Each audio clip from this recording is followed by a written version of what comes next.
I request everyone to post your queries to Toastmaster Ram Mohan, our Q&A moderator, through the chat box. This session will be recorded and shared later for reference purpose. To ensure proper conduct of today's session, we have our talented Toastmaster Atul Hardas as the timer. All facilitators and speakers kindly pin the timer prior to beginning your presentations. Officially open the Speech Contest Judges Training 2020-2021. It's my pleasure to welcome a seasoned Toastmaster for the last 14 years. He is humility personified and true to his name, big-hearted. Ladies and gentlemen, please join me in welcoming District 116 Director, Distinguished Toastmaster, Kayalan Kailayapillai. Sir, the screen is yours. Thank you, Shruti, for that nice introduction.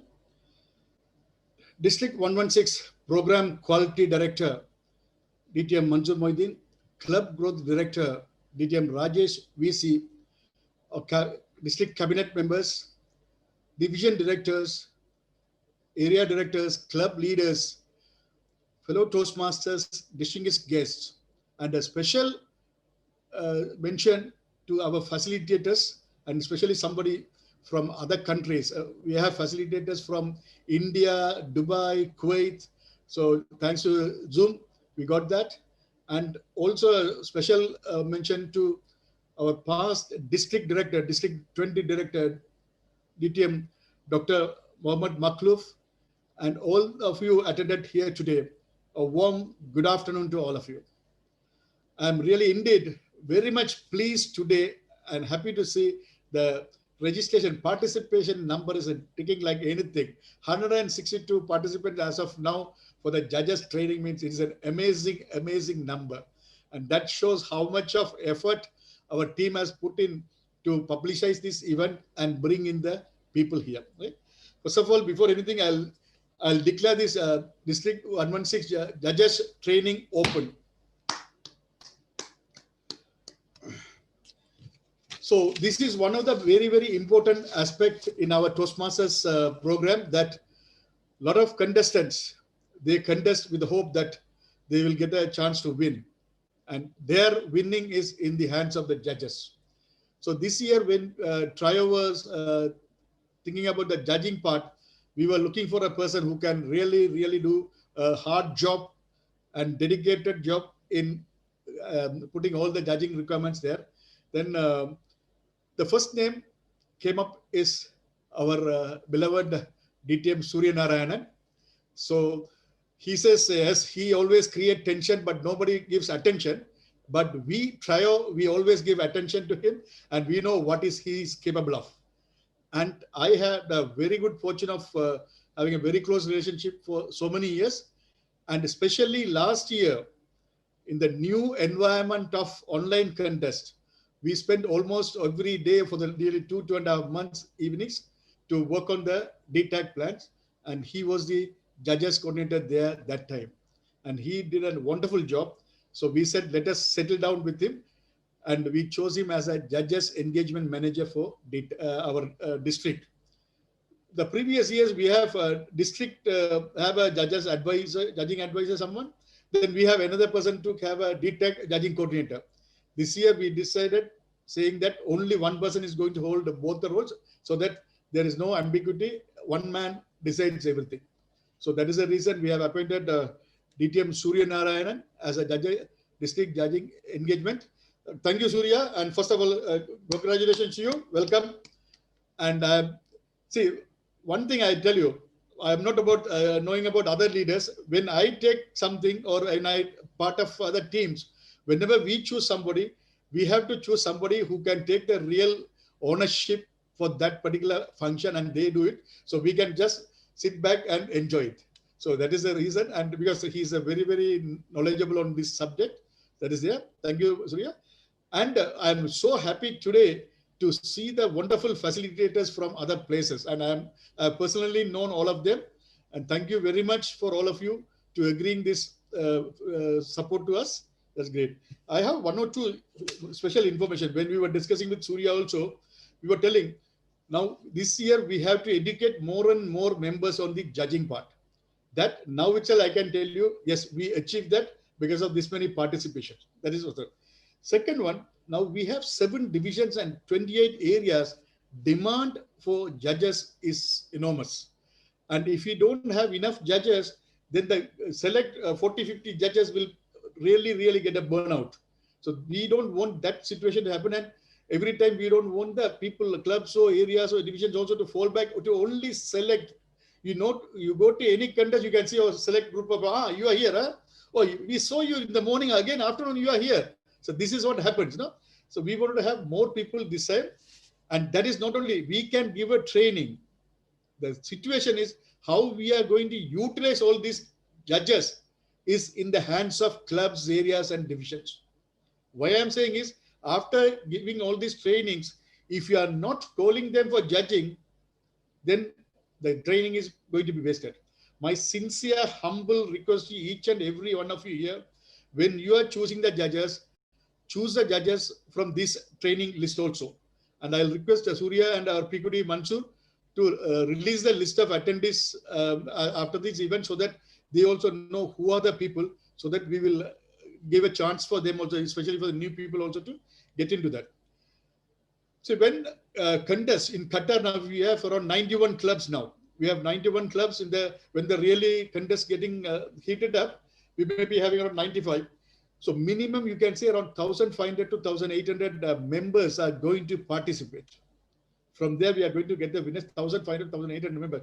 These 1,500 and 1,800 members, they are going to put their time, energy, life, everything into contest, believing and hoping that our judges are going to do a fair and decent job. So my humble request to each and every one of you, whenever you are taking the role of a judge, please do justice to that role and be honest and sincere on that. Because end of the day, we have to live up to the integrity what we have, and we have to live up to the members' satisfaction. That is what we are all here for that. Once again, thank you for each and everyone. Today, I am seeing you 172 participants. Amazing.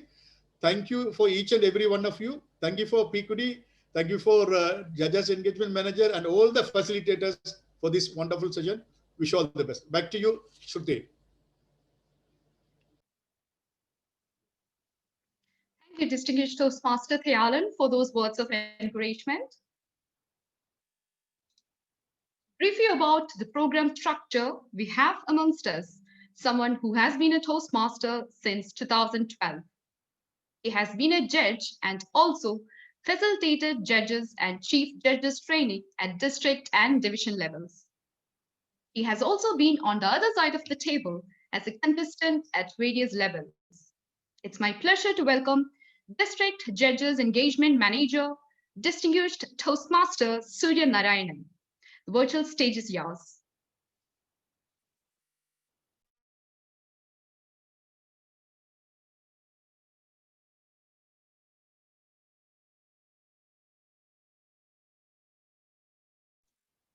You're muted. Yeah.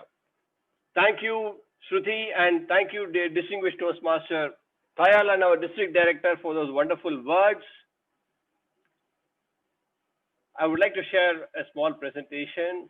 Hope you can see this. Can you see this? The screen is on. Can somebody confirm? Yeah, thank you. Thank you. Yeah. Our District Director briefly outlined the enormity and importance of this event.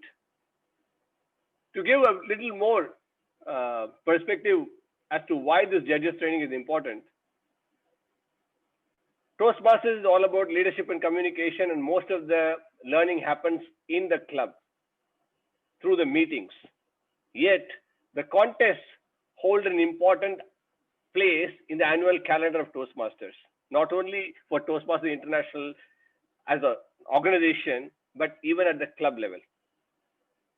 The event, the contests happen over 5 months That means about 50% of the year is taken over by contests. Sometimes it starts sometime in December, it will go on until about May, even it could be even 6 months.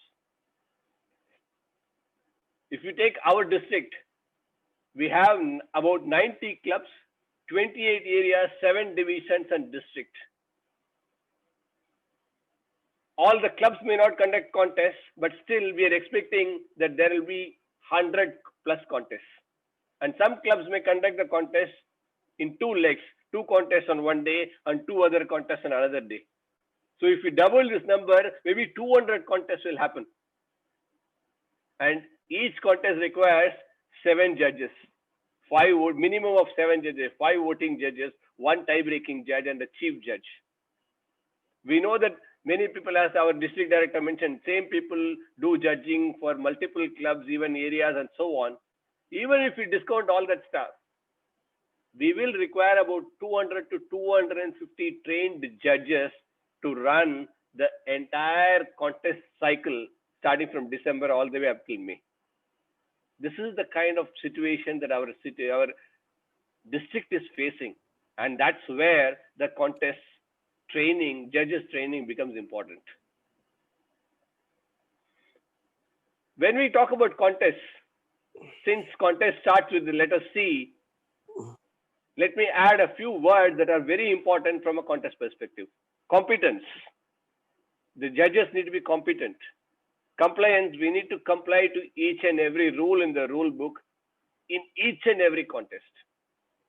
The people who are taking up the roles should have the confidence to perform their role to the best of their abilities. They need to know what kind of confidentiality they need to maintain while being a judge, and they need to commit themselves to the task. On the other hand, there are a few C's which we need to be aware of. Complaint, controversy, confusion. These are the C's that we need to avoid whenever we conduct contests. Contest judgment certainly involves a bit of subjectivity, but still at the end of the contest, if everybody feels that the best performers of the day were chosen as the winners, of course, some people will be disappointed they didn't win, or some people may feel that a person, somebody else, X, could have been in the top 3 instead of somebody else. But if most of the people are happy, we have done a good job. And that's what we're trying to achieve by doing this judges training. Today, we have brought some wonderful trainers from around the world, if I can say that. We have a facilitator from India, we have a facilitator from Kuwait, and we have a facilitator from UAE, and another 2 facilitators from India, to be precise. And these are all seasoned Toastmasters who have taken part in contests themselves, and who have been judges at various levels, who have held leadership positions, and they are the best suited to train our judges or the prospective judges. I'm sure there are also contestants who may not be judging, but they are here as the prospective contestants to understand what the judges are going to look at whenever they are on stage as a contestant. How the judges are going to look at their speeches, their performance. What are the criteria they'll be looking at? So today we have brought prospective contestants and prospective judges together, and a team of wonderful facilitators. I don't want to stand between you all and the facilitators. So Surya. Back to you, Shruti, to take over.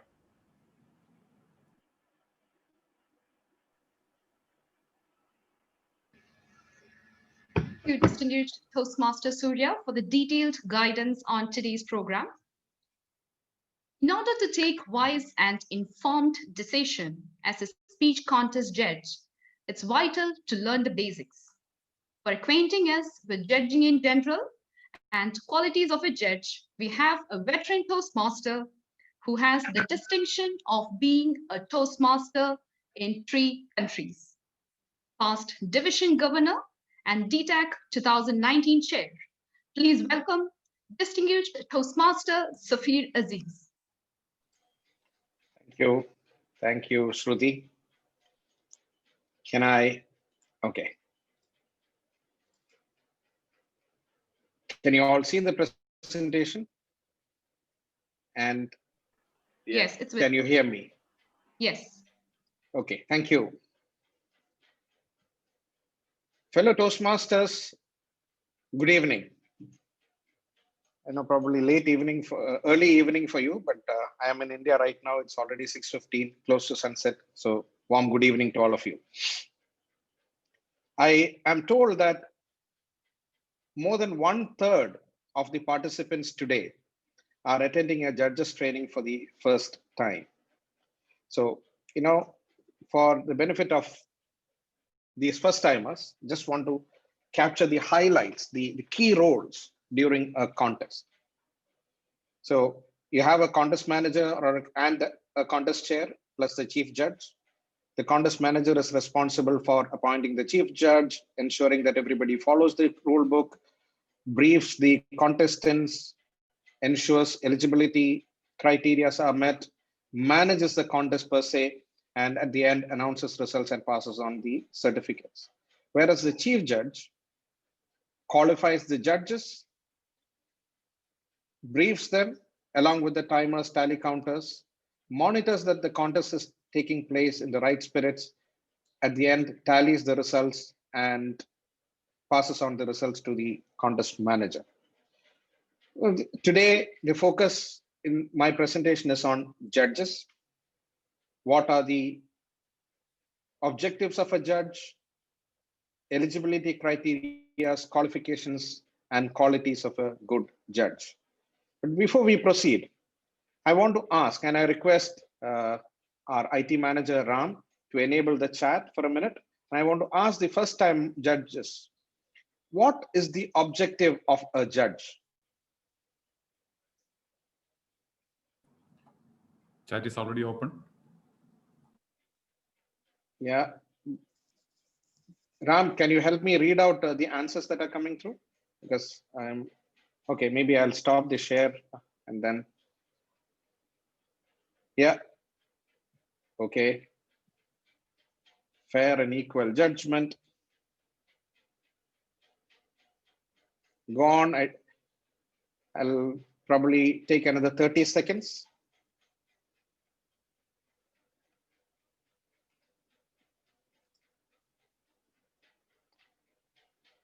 Okay, so a couple of you have answered it right. The objective of a judge is to select winners, the first, second, and third. And this is a mandatory requirement that any judge will have to write down the first, second, and third place winners in a contest where there are more than 3 participants. Now, I want to highlight the difference between evaluation that we do at our club meetings every week or every meeting and judging. In an evaluation, we do a speech appraisal and we give advice to the speaker using the speech objectives as a guideline. We measure the performance against the purpose of that particular speech and definitely offer suggestions for improvement. Whereas a judge is responsible only to select a winner using the judging criteria. The judge does not evaluate and he does not need to give suggestions or explanations to the participants or the contestants. At the club level, it is very easy. You just need to be a paid member and preferably would have attended a training like this to become a judge. At an area, division, or the district level contest, you need to be a paid member for at least 6 months and would have completed 6 projects from the Competent Communicator Manual or 2 levels of any path. At an international contest, you need to be a paid member for a minimum 6 months and would have completed the Advanced Communicator Bronze or 1 path. And the person would have judged at the area, division, district, or the semi-finals to become a judge in the international speech contest. Now, as per the rule book, all contestants or contest officials must be paid members, including the test speaker for the evaluation speech contest. And the Competent Communicator, Advanced Communicator clause is applicable only for Toastmasters who have joined prior to the rollout of pathways in the region. In Qatar, we rolled out pathways probably in 2018-19. So anybody who has joined prior to that could continue to judge if they have completed competent communicator or advanced communicator bronze, again, from area level upwards. And the judges must not be a contestant or intending to compete in the same category that they are judging beyond club level. Meaning, if you are judging at an area level contest, you cannot be a contestant in the same category at any other area level contest or above. Now, the requirements, the number of judges, Surya mentioned this in his presentation briefly. At the club level, you need one chief judge, one tie-breaking judge, and a minimum of 5 judges. And as per the rule book, it says unless impractical. So that's a clause available only at the club level. At an area level, in addition to the chief judge and the tie-breaking judge, you need a minimum of 5 or equal representation from each club in the area. At the division, minimum of 7 or equal number from each area. And there is an additional clause that the judge must not be a member of any of the contestants' clubs. That is applicable from the division upwards. District, minimum of 7 and equal number from each division. And at the region quarterfinals, even though it is not applicable for us, just for information, you need a minimum 9 or more. And at the World Championship of Public Speaking, we have, in addition to the voting judges, there are 5 qualifying judges who ensures that the finalists are preparing and presenting a different speech than what they have presented up to them. As mentioned by the district director as well as Surya, there are huge requirements for the judges in the contest season. We have 7 divisions, 28 areas, 90 plus clubs. So I strongly recommend that you give opportunities for fresh judges at the club level. Mix it up with experienced people, no issues, but give them an opportunity at the club level so that they gain experience. For area contests and above, preferably identify judges from other areas or divisions. We have 7 areas and 7 divisions and 28 areas in Doha. So, you will be spoiled for choice. And the additional qualification is that the contest officials must not serve in more than one role for the same contest. So you cannot be a judge and a timer, for example, or you cannot be a judge and a tally counter. And at area contests and above, consider the experience of judges. As per the rule book, voting judges at all levels must remain anonymous when practical. And as much as possible, if we are having a physical contest, which is not going to happen this year, sit close to the contest area. I have a separate slide for the online contest. And always consider today's performance, avoid conflict of interest of any kind while you are judging. Now, in an online contest, ensure that you have the contact details of the chief judge ready with you in your phone, a WhatsApp chat initiated with him, just so that you are in touch for any technical issues or advice. Please ensure that you have a primary and backup device and ensure that the webcams remain off during the contest to maintain anonymity. Now, the criteria remains the same. A judge should not consider a contestant's audio or video quality when giving marks. Digital forms are available in case you want to use them, but you can always print a copy of the judging sheet and write it down as we would do in a physical contest. Irrespective of the form that you use, signature and printed name is required on the judge's ballot. You can use whatever technology that you want to do that. And always agree on the mechanism of sharing the ballot with the chief judge and or the tally counter in advance so that there is no confusion at the last minute. You can take a screenshot, take a photograph, or you can have an electronically send the digital copy, whichever mechanism, but agree with the chief judge in advance. Now, when you are a judge, before the contest starts, sign the judge's certification of eligibility, refresh the judging criteria. And this is an important advice that I would give to everyone, seasoned, experienced judges, as well as freshers, to refresh the judging criteria and guidance before every contest. During the contest, focus on the speech, always take notes and sum the totals only at the end. And after the contest, break your own tie, rank first, second, and third winners, print the name and sign and then hand it over to the chief judge. Now, these three things, the winners, judges' names, and the sign are mandatory for the ballots to be valid. And I'm sure many of the experienced chief judges sitting here in this room today would give you multiple experiences where even after reminding this over and over again, even just before the contest, we have judges who come back and give the ballots without the signature, without the name, and sometimes marking only the first and second winners. So this is mandatory for the judges. For all your efforts will go in vain if it is not available. You can use different techniques, the perfect role model, the first speaker model, baseline model, whatever you are comfortable with, you can use it. But in one contest, use one technique to judge. And always follow the judging criteria. Now, how can you become a good judge? First of all, understand the role, understand your obligation.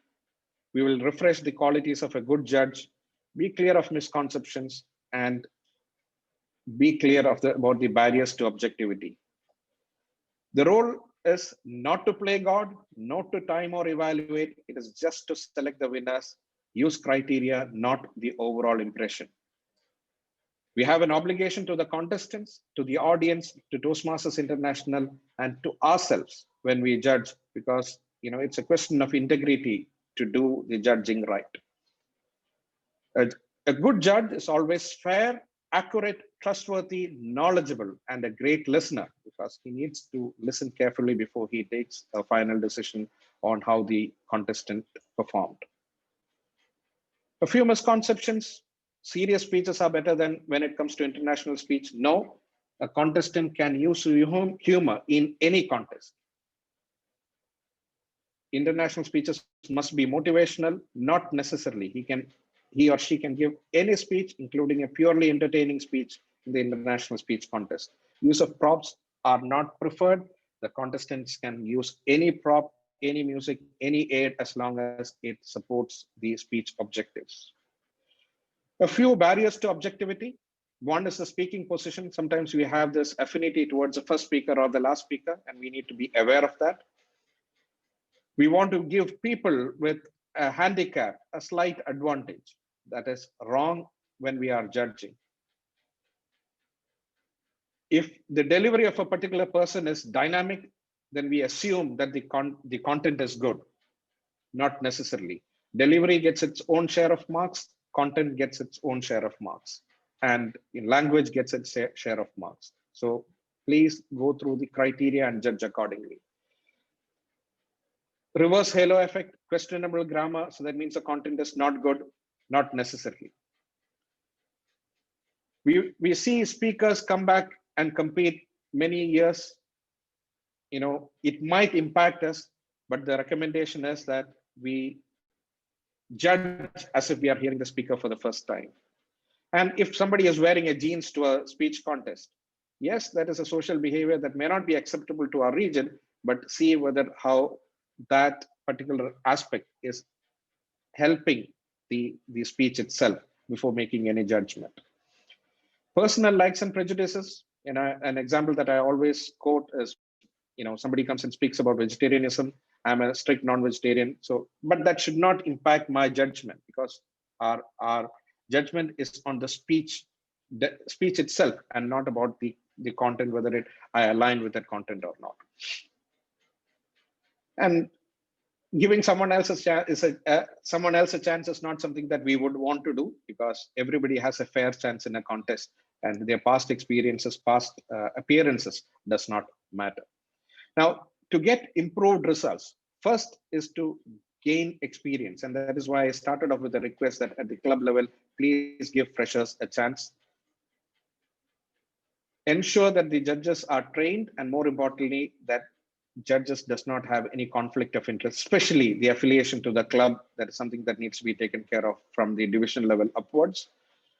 Ensure that the minimum requirements are met, but at a higher level contest, go beyond that. Don't just stick to the 5 or 7 minimum requirements, go beyond that. And also to ensure that we can do away with this subjectivity, have a diverse panel of judges, gender, nationality, experience, corporate community, language skills, so on and so forth. And if you ask any judges coordinator who has done a good job at the DTAC level, he will tell you how they would have done this. There are tons of digital reference material available on the Toastmasters International site. Search for FAQs, search for tutorials, search for online speech contests. There are tons of material that are available. And finally, I would want to conclude, why do we judge? What do we benefit? How do we benefit from judging? One, it is an opportunity to hear lots of good speeches. Second, it improves our listening and analytical skills. It definitely contributes to the growth of fellow Toastmasters. It makes our presence felt outside our club environment. So if anyone wants to pursue leadership roles, this is one opportunity for you. And be a part of choosing the world champion of public speaking, starting from the club level. Happy judging. That's it from me. And I hand you over back to the Master of Ceremonies, Shruti.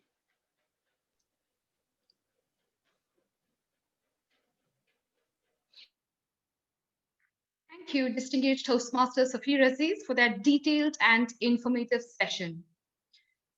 I would request all attendees to stay until the end of this event, as each and every segment is important and will be beneficial to you as a judge and a contestant.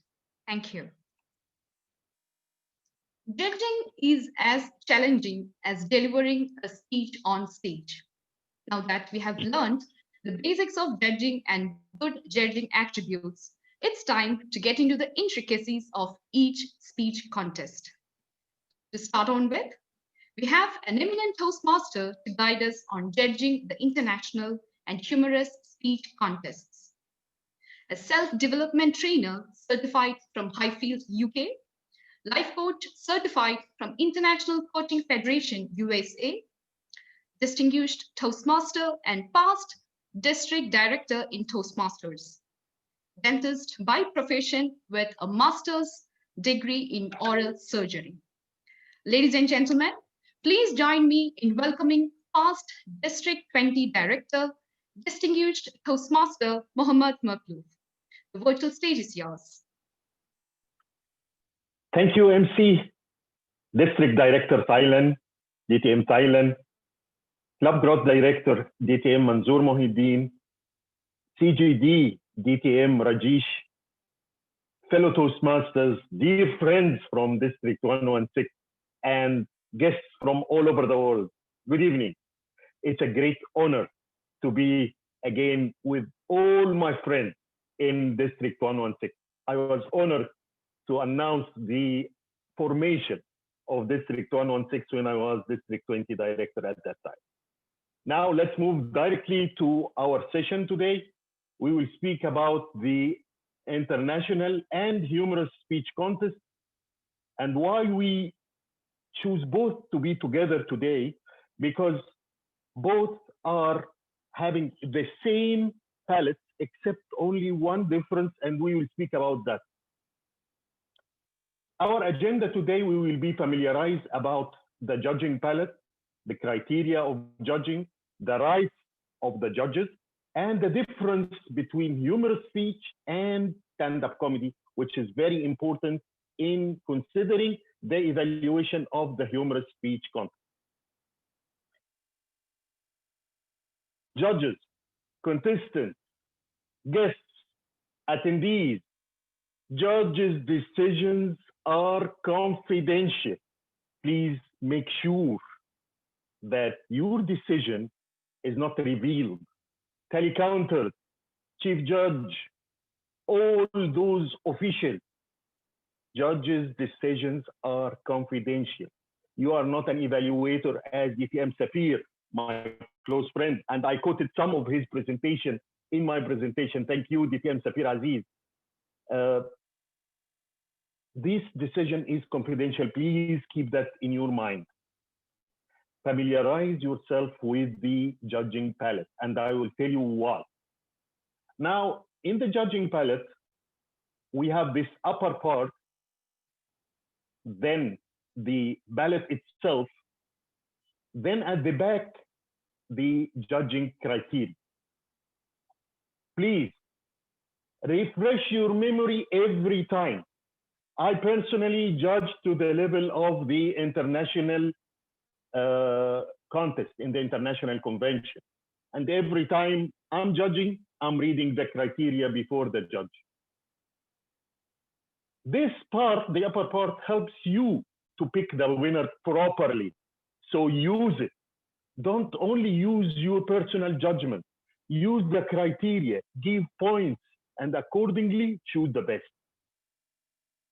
You must rank first, second, and third in the ballots. And as DTM Safir Aziz told us, you have to sign and write your name. And this is from DTM Safir Aziz presentation in last year one. Now, judging technique, as DTM Safir Aziz told us, there are several judging techniques. You can take notes during the speech, then put the points at the end. Or after finishing the speech, you can do an absolute scoring, direct scoring. Or you relate to another speaker doing the same kind of speeches. Either the first speaker then relate to, or a previous speaker you attended before and relate to. But I don't recommend to do that. I don't recommend to relate. I prefer to judge as it is the first time you see this contestants and as the first time, and don't compare between contestants. You can do plus and minus. Add plus in the points that you feel it's a strong points for this speaker, and minus in the points that you feel that these points are weak for this speaker. And at the end, you calculate and relate these plus and minus to the points that you will put for each speaker. You can do something we call folding the palette. You can just steer the palette at the end, and this part you just put the names in the opposite side, not from number 1 here. You can put it from number 11 here, put number 1, then move on and fold after each contestant. Fold it after each contestant. So you will not be affected by the other contestants when you are putting the marks. These are different techniques you can use during the international and humorous speech or other speeches. Now let's go deep to the criteria of judging, which is at the back of the ballots. First is the content, which is the king of the speech. Speech content development, where we are speaking about the structure of the speech. The purpose are there. There is opening, body, and closure.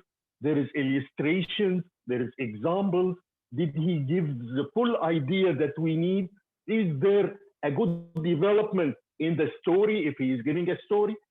Smooth transition between idea to the other. Are the ideas are going smooth after each other?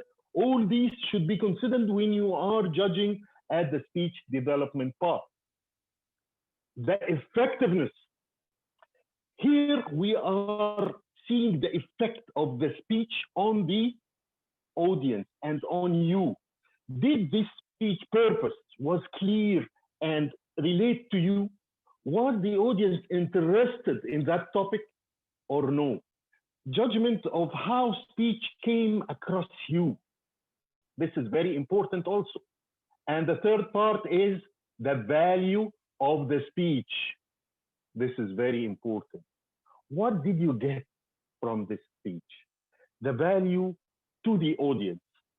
Is the speaker say something original, something new to you? Ideas. If the ideas are important to you, new approach to the same or old idea, all these things you should consider while marking the palette. Why did I say that the content is the king? Because it scored 50 points. Okay, I'm checking the timer. Timer is here. Okay, great. Now, delivery. Delivery is the key to understand the content. Without the delivery, you can't get the proper content. First part of the delivery is the physical. What do we mean by physical? What we mean by physical is the appearance of the presenter. The message is related to his appearance. If he is speaking about something funny, he should smile. If he is speaking about something sad, he should be sad. If he did the opposite, you should deduct from his mark here. The gestures, the body language, the facial expressions, all these things are coordinated with the ideas, are coordinated with the words that the presenter is giving or no. This is also very important, and you have to put marks here. The second is the voice modulation, monotonous or have variety of voices. Is he using a good pitch, a speed, pauses? All these things you should consider here when you are marking the voice. And the last part is the manner.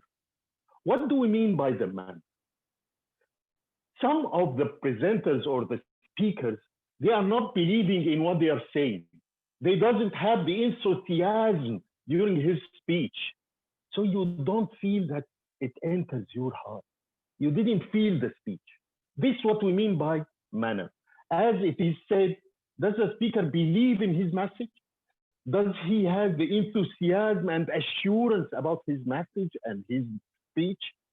Is he confident in reactions from the audience?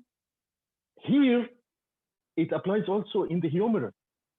If there is no laughter, did his confidence come down? Check that and put marks accordingly. So what I'm saying, going through these criteria is very important to choose the best speaker. And please, any participant in the contest, please go through these criteria so you will understand how they will judge you. So you put all these factors in your speech to get the best marks. And here, the delivery have 30 points. And language is the least here. Language, we have two parts, appropriateness and correctness. Appropriateness is the best choice of words related to the idea, related to the speech itself, and related to the audience. Is it appropriate to say this word to this audience or no? Accordingly, you give the mark here. And also, is the word promoting understanding of the speech or no? Is the words giving this visual reflection or no? Some words are giving you this visual script of the speech. You should consider all that. And correctness, focus here about what the speaker said properly, grammatically, words, pronunciation, all these things. So consider it here. Now, for the international speech contest, it's 20 marks. For humorous, it's 20 also, but in different, sorry, it's not 20. For the humorous speech contest, by the way, is the chat box is opened or not? If the chat box is open, please tell me why this palette down is different than the regular one. We said we need the first, second, and third winners. Why we have here 10 places? Anybody can say in the chat box, please? Chat box is open. They can select everyone and then respond. Thank you. Thank you, our host. I'm waiting. Why there is 10 places here? What is this palette? It's written up, guys. Yes, perfect. It's a tie-breaking ballot where the tie-breaking judge is writing the full number of contestants and put them in the proper order. Exactly. Thank you.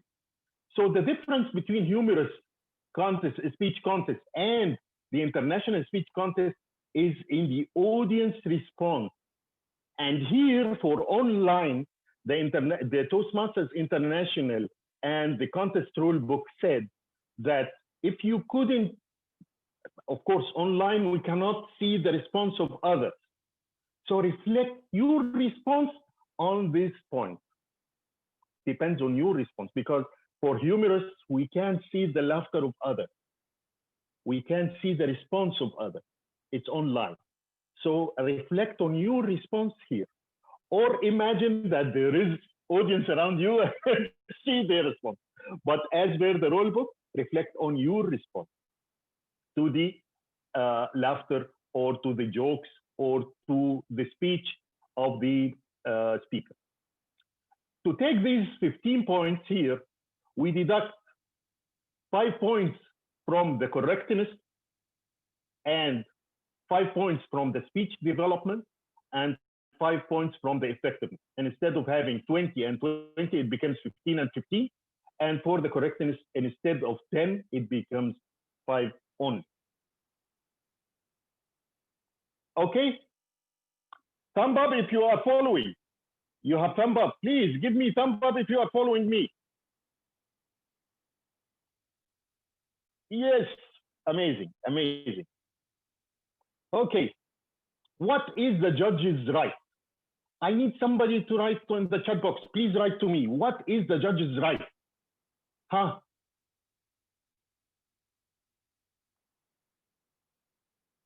Judge's right. What is the judge's right?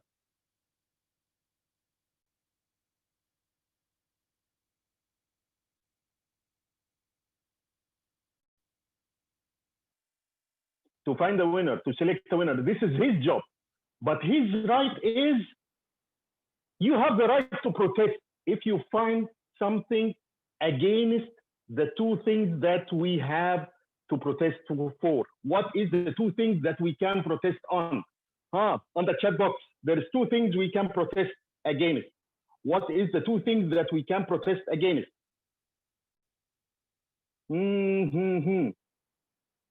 Timing, we cannot protest against time. Originality and eligibility. So excellent.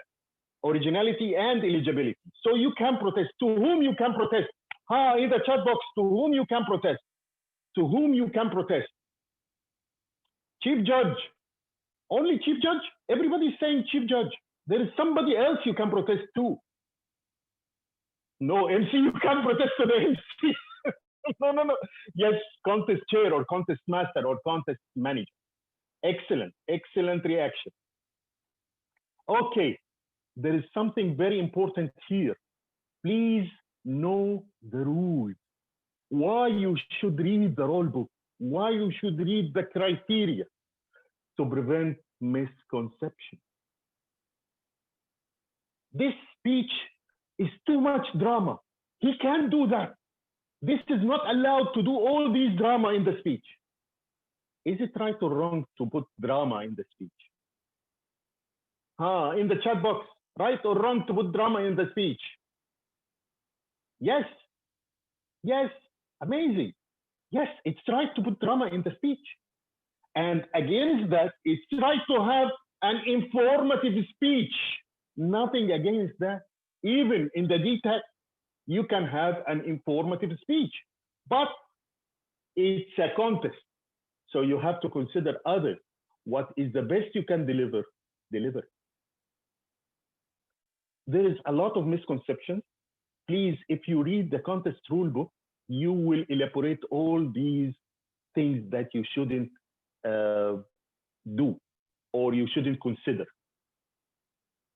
Yes. The last thing, which is very important in the humorous speech contest, those who are doing humorous speeches, you are not doing a stand-up comedy. The difference is, in the stand-up comedy, we are just creating laughter at the time allocated for you. If the time is 5 to 7 minutes, you start cracking jokes after jokes after jokes till the end of the 7 minutes. But in the humorous speech contest, you have an overall message, you have at the end the call of action. It's a speech, opening, body, and close, but have more sense of humor.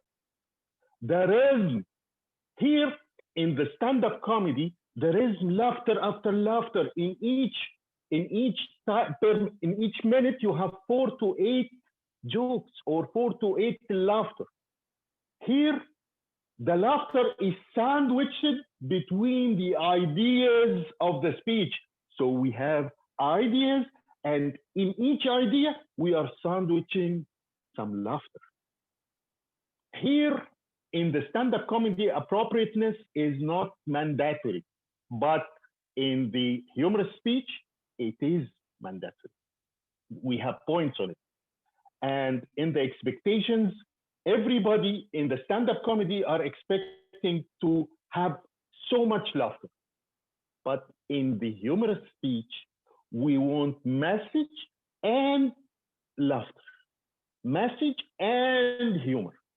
So consider that during judging the humorous speech contest and preparing a humorous speech.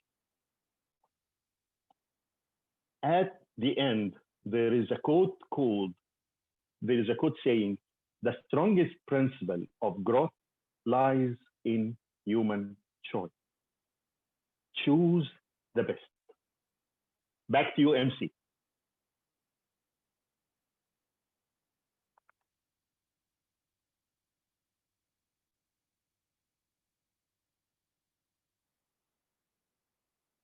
MC?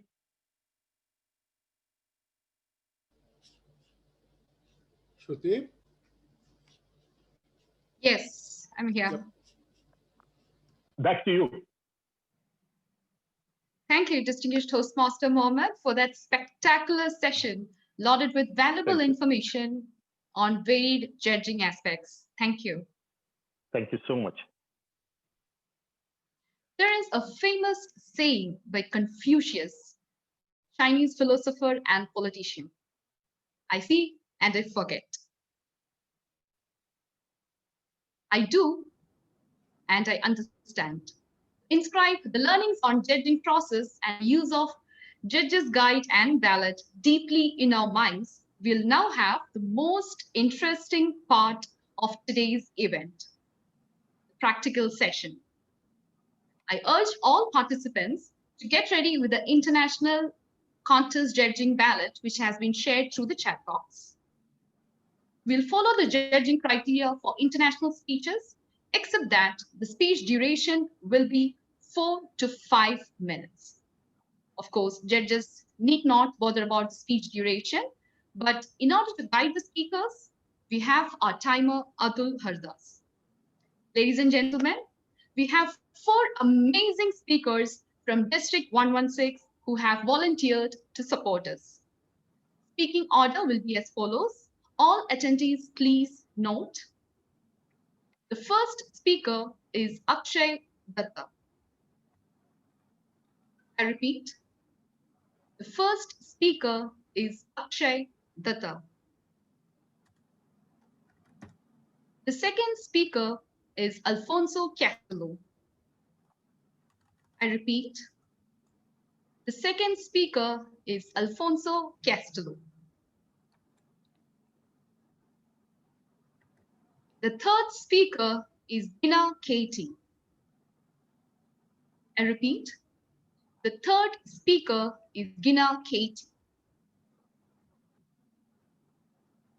And the fourth and final speaker is Shoaib Asghar. I repeat, the fourth speaker is Shoaib Asghar. Let's give a huge and encouraging round of applause to all our speakers.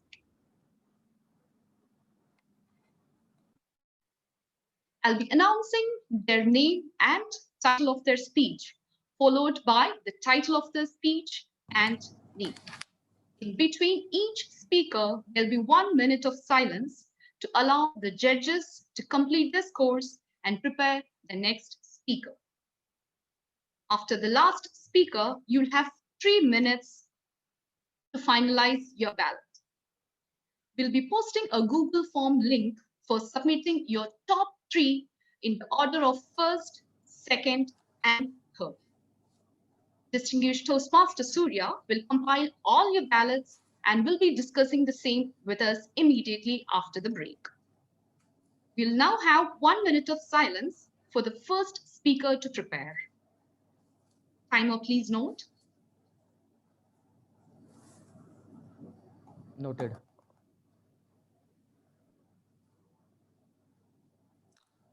Can you hear me?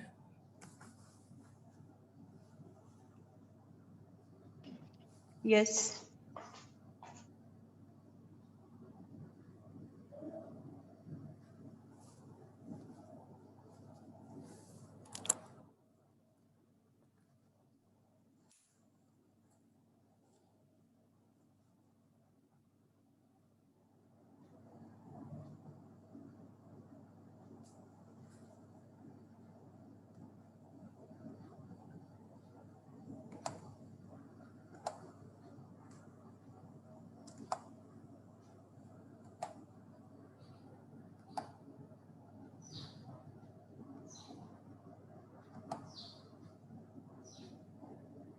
Let's welcome speaker number 1, Akshay Datta.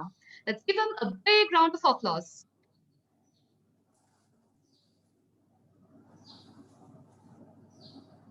Akshay, is your mic unmuted and video switched on? Yes, mic is unmuted and video is switched on. Can you hear me and see Have you me? pinned the timer? Yes. Have you pinned the timer, and is the timer visible on your screen? Timer is visible, but the pinning option is not coming. It's coming now. Okay, fine. I had a spotlighted you. I removed the spotlight, so you can do it. Yes. Okay. I pinned the timer. Okay. Please repeat after me. This is an audio video check for contest judges training. This is an audio video check for contest judges training. Confirm that you're both visible and audible. Judges, please make sure to keep your screen on speaker view to enable clear judging.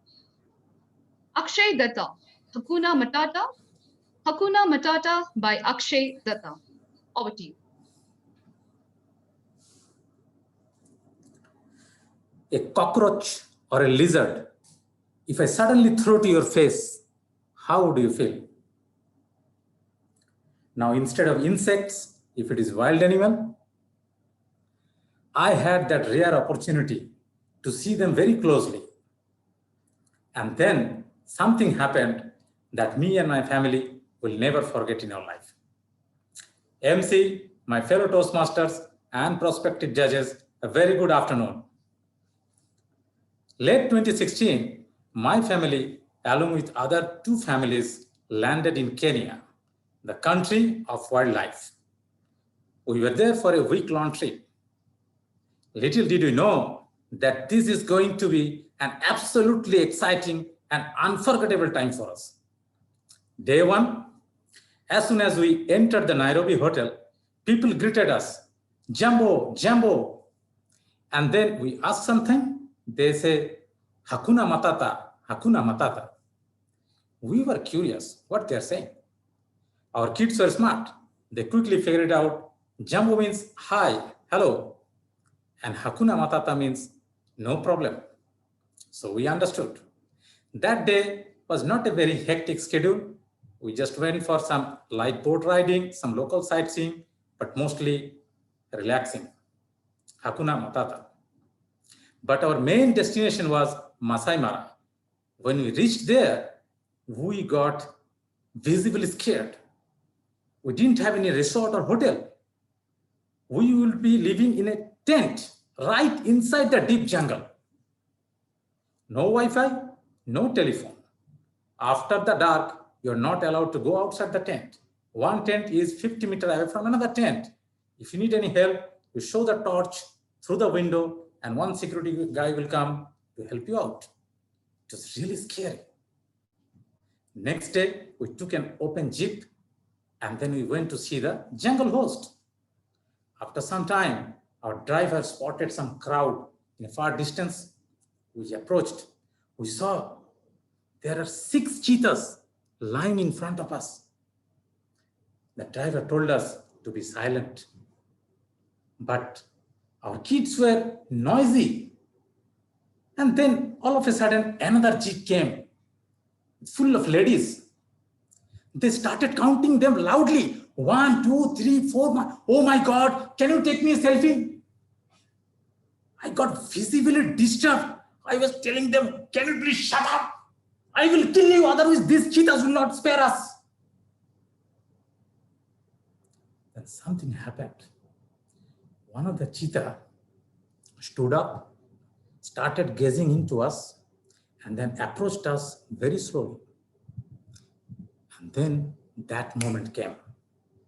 It entered into our jeep, and automatically our eyes got closed.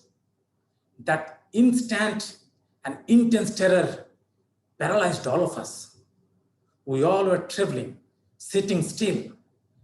I could feel their soft, foamy skin all over my lap. It was pin drop silence, and I was literally feeling my heart out of my body and pounding near my ear. Deep, deep, deep, deep, deep, deep, deep, deep, deep, deep, deep, deep, deep, deep. Those horrible time was felt like never ending. And then when you know that it's gone, I opened my eyes. To my surprise, I saw the driver is playing with his mobile. What was that? I shouted at him. The driver was very calm and quiet. He said, Hakuna Matata, sir. This is famous Malaika group of cheetahs. Tourists actually come and see them. You are very lucky. Hakuna Matata. What Hakuna Matata? You should have told us before. We were almost died. That day, we think that we got our second life. But it was an amazing lifetime experience. We were there for 2-3 more days to see the lions, the king of jungle. But the king of jungle did not give us any appointment, unfortunately. When we came back to Qatar, whenever we recall those amazing, mesmerizing moments, we fall in love with Kenya each time deeper and deeper. What a creation by God there is. Humans and wildlife living together in harmony without harming each other. I got the lesson there. If you don't harm them, they will not harm you. And the same is applicable in our civilized society too. If I harm someone, he or she can attack me harder and tear me apart. But if we take care of each other, definitely this place, it will be a better place and beautiful to live in. And there will be absolutely no problem. Hakuna Matata. Back to you, MC. Thank you, Akshay. We'll have a minute of silence for the judges to mark the ballots now.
Let's now welcome speaker number 2, Alfonso Castillo. Let's give him a big round of applause.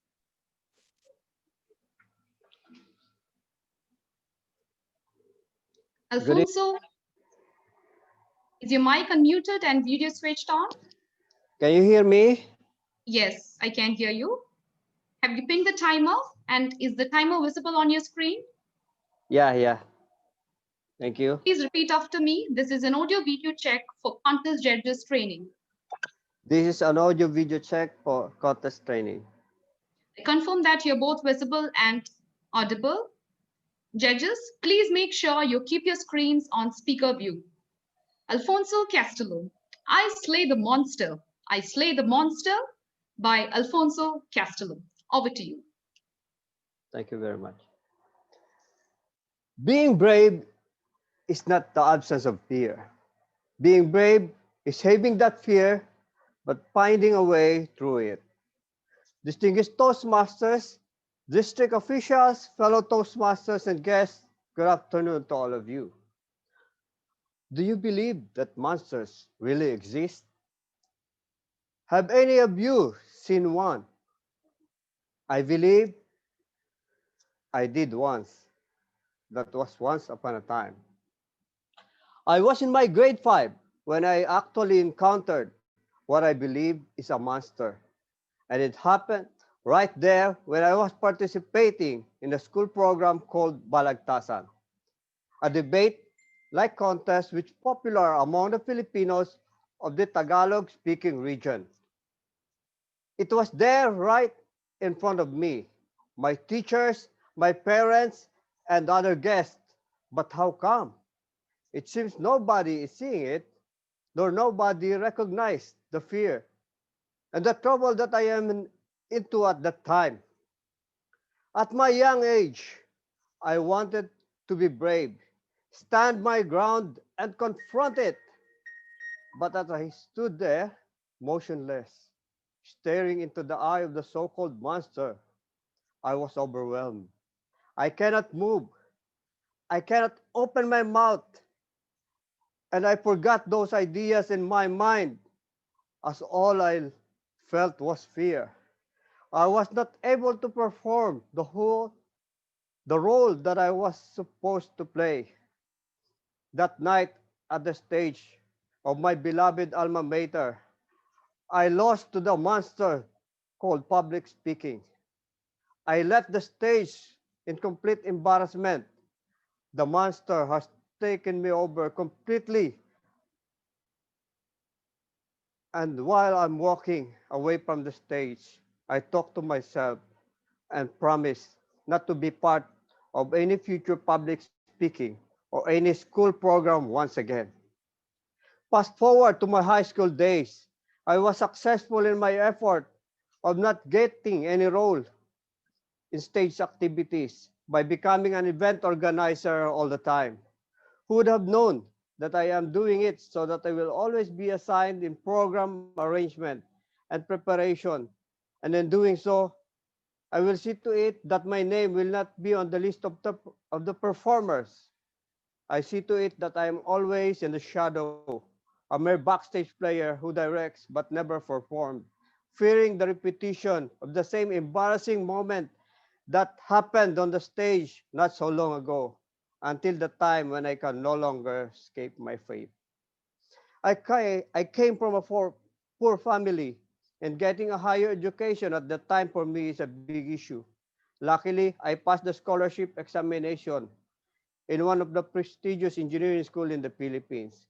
I became a member of the 200 plus strong scholars organization and soon found myself being elected as president for 1 year term. I thought that would be just thinking that as a leader, I could just once again work in the shadow, preparing program and directing from behind. Alas, I was wrong. Never did it occur to me that as the newly elected president, I need to do most of the talking. Then comes the inauguration time and oath-taking ceremonies. It was complete deja vu, as I was standing there in front of the college president and the chairman of the board and the other scholars doing my inaugural speech. As memories of my previous embarrassing stage performance flashed by, I was standing there and my knees were shaking and my voice cracked. I grabbed the side of the rostrum tightly While slightly leaning on it, I felt my legs are about to give in and I'm going to collapse. I encountered the old monster once again. I was just lucky not to be bored completely in embarrassment. Come year 2014, and more than 28 years since the last encounter with the monster, I got hold of the perfect weapon through Toastmasters.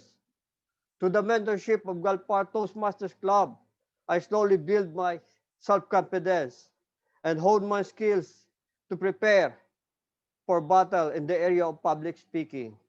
One fine Saturday of October 2014, I fought my first battle, and finally I slayed the monster as I rendered my icebreaker speech. Today, I am standing right here in front of you, seems to be victorious in my endeavor in public speaking, though there are still a lot of battles to be won. Right now, I felt that I am victorious, being bestowed with the title and honor of being a Toastmaster and the current A4 director. Over to you, MC. Thank you very much. Thank you, Alfonso. We'll have a minute of silence for the judges to mark the ballots.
Let's welcome speaker number 3, Gina Katie.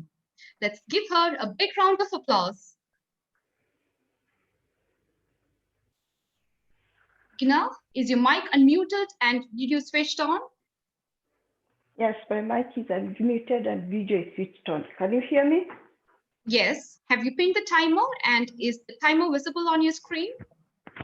Yes, the timer is visible on my screen. Please repeat after me. This is an audio video check for contest judges training. This is an audio video check for the judges training. I confirm that you're both visible and audible. Judges, please make sure to keep your screens on speaker view. Gina Katie, no matter what, never forget to smile. No matter what, never forget to smile by Gina Katie. Over to you. I like your smile. How do you do it? I am sure you have your shares of issues and problems in this life. That was a WhatsApp message I received. MC and my dear Toastmasters, yes, I do have my issues in my life, but I smile.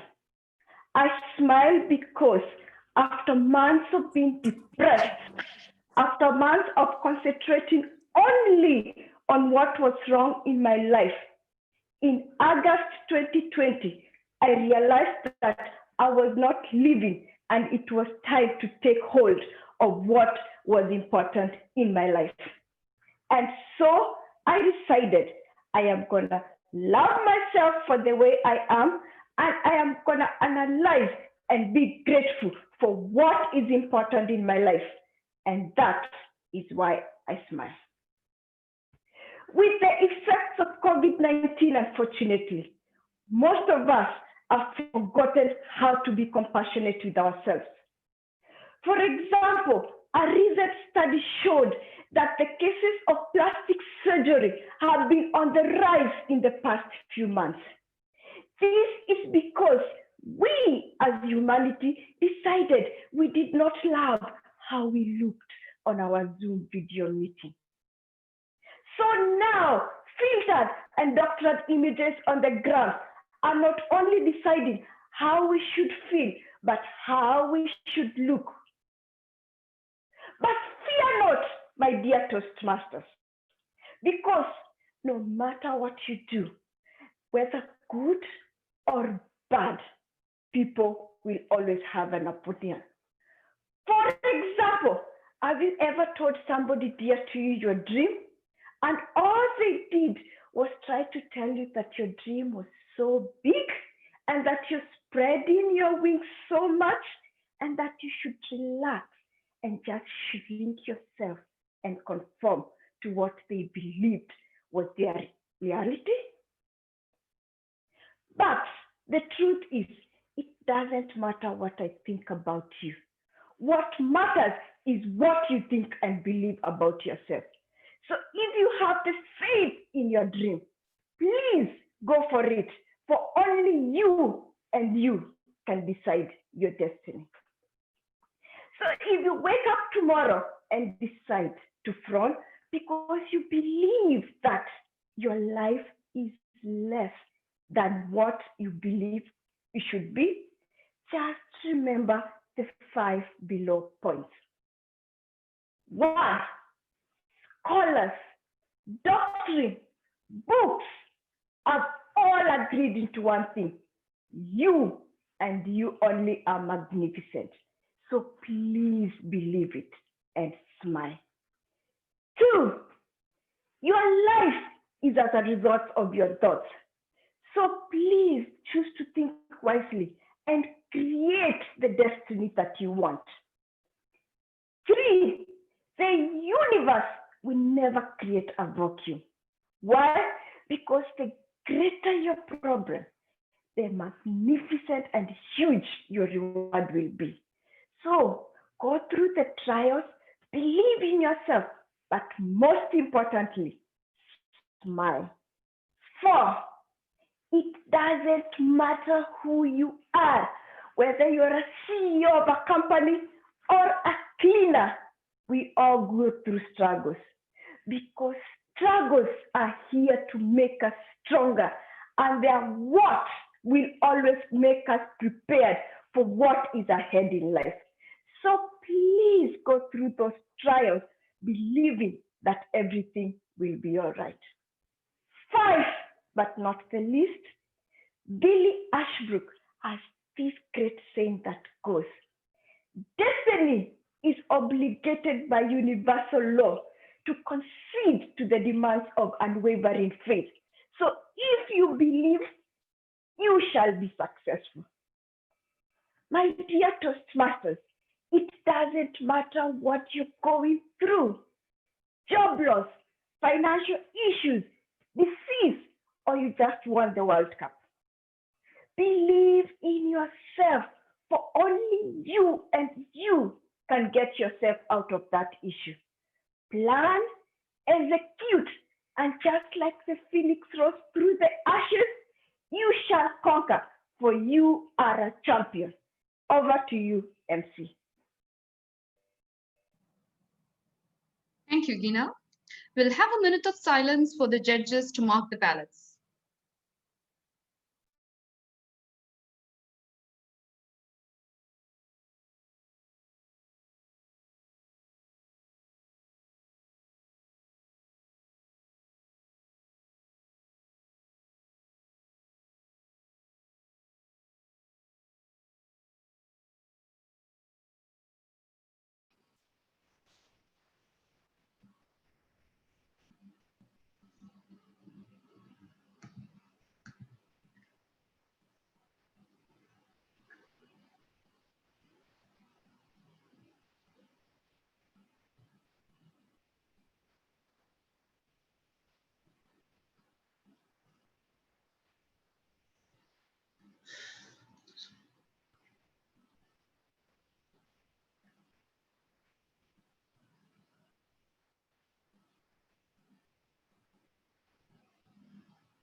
Let's welcome speaker number 4, Shoaib Asghar. Let's give him a big round of applause. Shoaib, is your mic unmuted and video switched on? Yes, am I audible? Yes. Perfect. Have you pinned the timer and is the timer visible on your screen? Yes, it's visible. Please repeat after me. This is an audio video check for contest judges training. This is audio video check for judges training. I confirm that you're both visible and audible. Judges, please make sure you keep your screens on speaker view. Shoaib Asghar, Cyber Warfare. Cyber Warfare by Shoaib Asghar. Over to you. If you came to know someday all of your personal information, data, visa, credit card, everything is exposed on internet, how do you feel? Do you feel happy? I don't think so. Fellow Toastmaster and District 116 leaders, good evening. Today, my topic is cyber warfare and cybersecurity. Why I choose this topic? Because nowadays, cybersecurity is become a challenge. May I know how many of you are using mobile phones? I hope everyone. Some of you may have 2 mobiles. Basically, our life is surrounded by multiple gadgets, electronic gadgets. It may be laptop, smart TV, smart gears, gaming zones. We all are connected to internet. What do you think? Whether this internet is secure? If you are thinking that it's secure, then you are in a wrong direction. Because the most unsecure thing in this world is cyber world. I give you few of the example. You know about the automobile industries. They have developed themselves in various ways. One of their feature technology which they introduced was self-driving, auto driving. They tested multiple times. Do you think they came within the confidence to implement? They deployed, but they are not that much successful. The reason is security, because it's completely based on software layer, and software layer can easily be exploited and compromised. This can cause human life at risk. We can find multiple examples which can exploit our data. I can give you one more example. We all work in an office. Do you think our office network is secure? Maybe. It's depend how it's deployed. I can give you an example of a company. Recently, we heard that their network was exposed, compromised, and all of their users' data, their employees' data was available. People were misusing their credit cards within a region. So there are many things which we need to care. We need to be careful about ourselves. We don't need to use or publicize our data. We don't need to mention the details where we are. We need to avoid to click unsuspicious links. We need to avoid fishy links. We need to avoid ourselves not to go and use our personal data in public information, public places. We no need to use credit card, debit card, our credentials in a public environment where it doesn't exist. Because a small exploit can damage your life, your everything. Because this is one of the biggest challenge in nowadays world. There are multiple examples. Nowadays, banks, multinational organization, enterprises, they are using different methods to secure their organization. But at individual level, we need to ensure that we can use different tools on our mobiles, our laptops that can conduct scanning to secure ourselves. We need to maintain our information. We no need to share unnecessary information to those people which don't care. These parameters can secure and save ourselves. There is a very good saying, for every lock, there is someone out there trying to pick it or break in. So please make secure yourself. Over to you, MC. Thank you, Shoaib. There'll be 3 minutes now for the judges to finalize their ballot.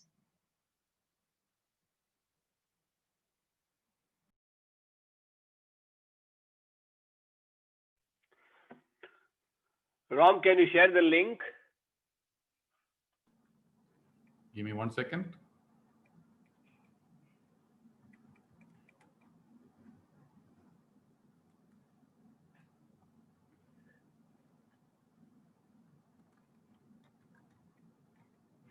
Please click on the link that is being shared by Ram to go to a simple form where you can enter your name and your top 3, 1, 2, 3 out of the 4 speakers.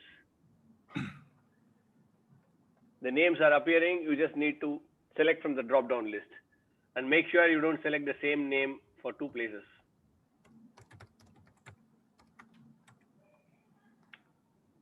Your ballot could become invalid.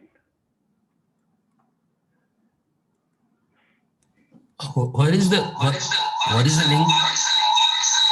The link is now shared in the chat box.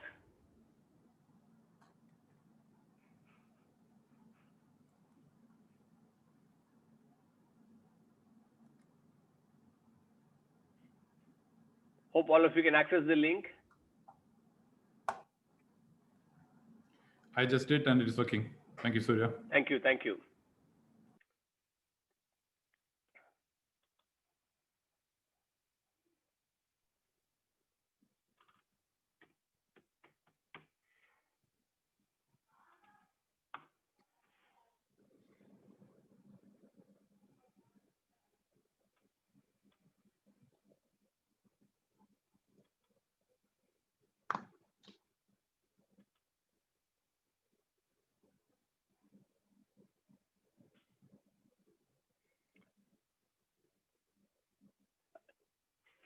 I've got 52 responses as of now.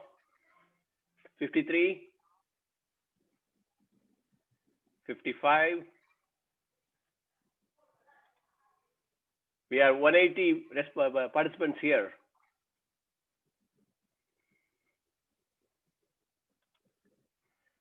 It's now 65.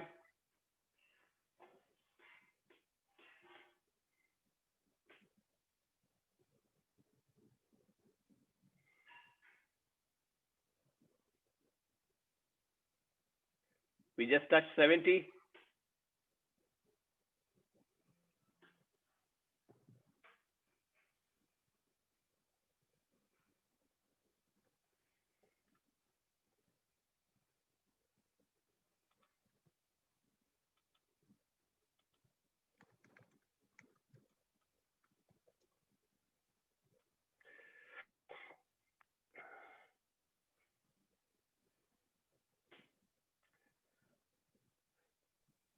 Since we are running late by about 5 minutes, Toastmaster Ravi Shankar's session will start after the break.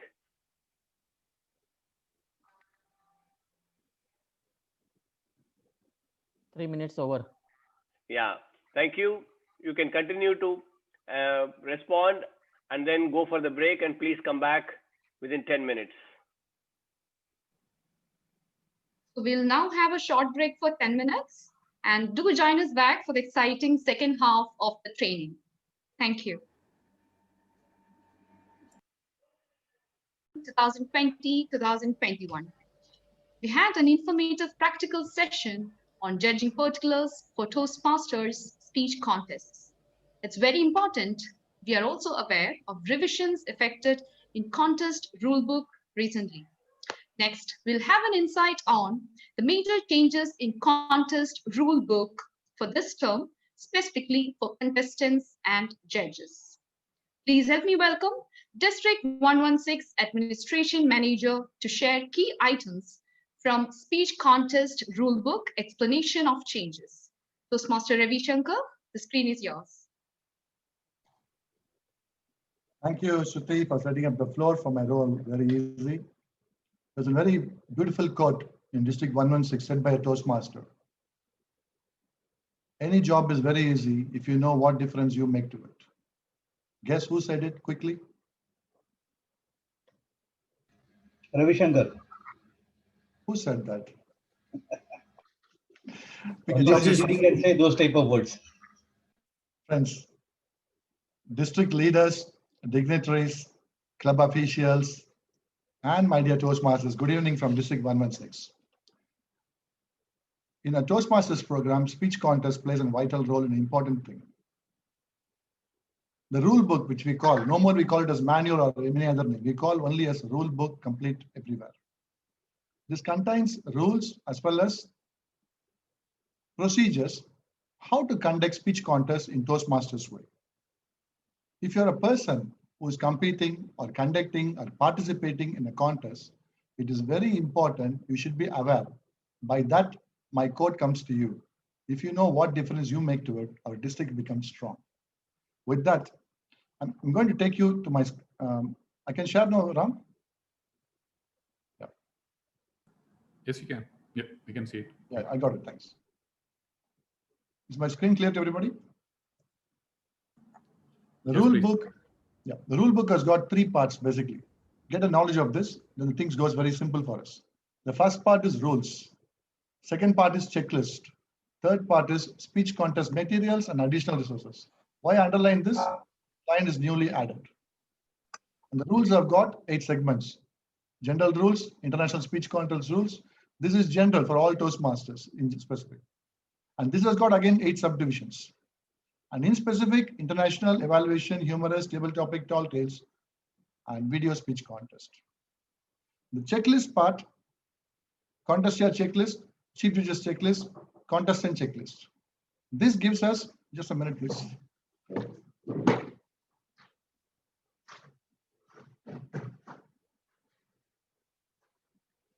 Sorry for that. This gives us a guideline, what all we need to be prepared in a contest. The last is the materials, which gives you ballot paper, all the material which you can download and refer to, and also the addresses, what you can refer for frequent questions. Now I'm going to start with the rules section. There are a few changes which are effective in your rule book. If you open your rule book, some of the rules on the left side margin, there will be a black color dot. This indicates there has been a change in the rule book. As I said, the general rules has got 8 parts. Out of that, one of the part is eligibility. Here they have implemented 3 changes. Going quick. What you have on the left side is for last term, 1920. What you have on the right side is for 2021, which we are following currently. So if you see the change which has come is to be eligible to compete in official Toastmaster speech contest. The change which has come now, only members who join Toastmasters prior to rollout of pathways in the region can apply speeches from competent communication manual. That means on anybody wants to say when was pathways rolled in this region 11 quickly? Date specific? March 2018. Date specific? 20th March. March 2018. So 20 March 2018 is the date. The pathways rolled in region 11. Till on or before 19th, people who are a member, they can compete in this year speech contest, annual speech contest, if the international, if they have completed 6 speeches from their completed manual, or they must have completed from pathways to level 2. The second eligibility point is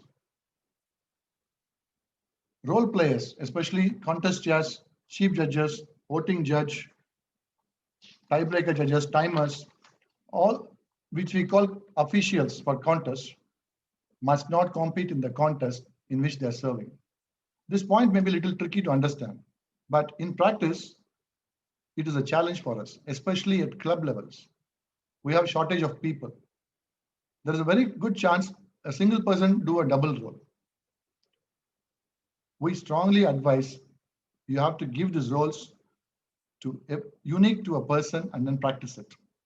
And it is not allowed in a club in which the whole paid membership is held. It means more than one, sorry, in case any of, sorry, okay, one second, it was mixed up. Okay, only,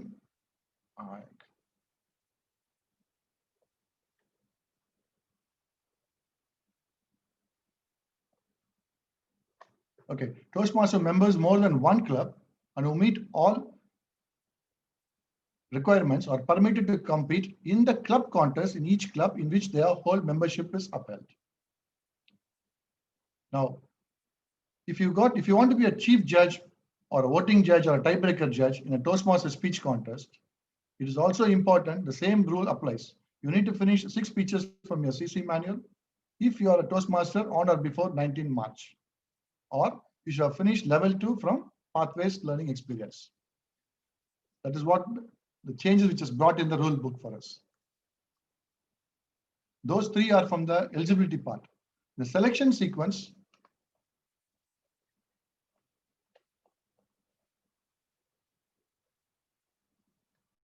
The club's area, each club is good standing is permitted to choose the contestant in whichever they want, doesn't matter.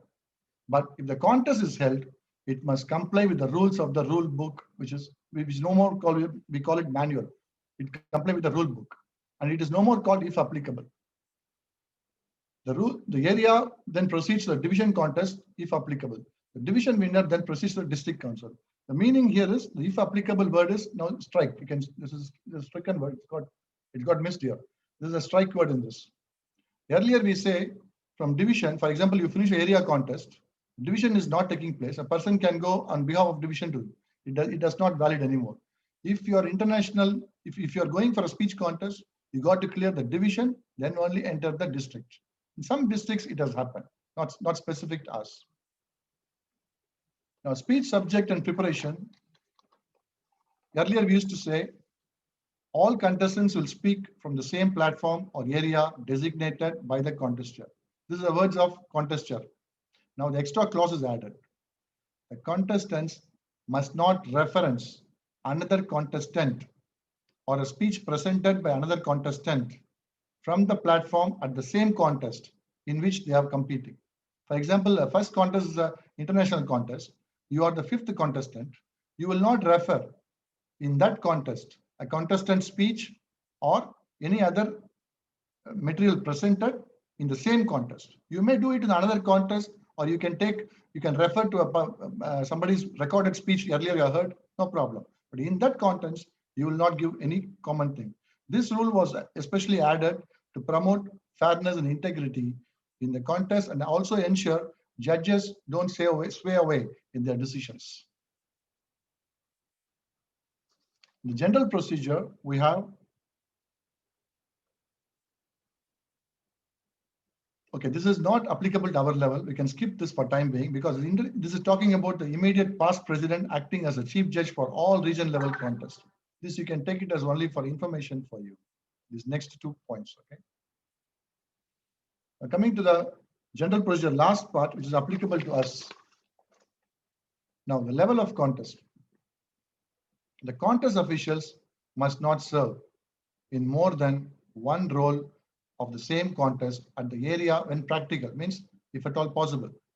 Division, district, region, quarterfinals. In a club level, this problem is more, it is not specified. They don't put condition. A person can do more than one role. But from district administration, we strongly recommend for you to have people in unique roles.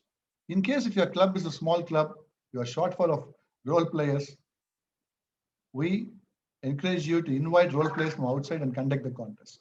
Every role should be given to an individual.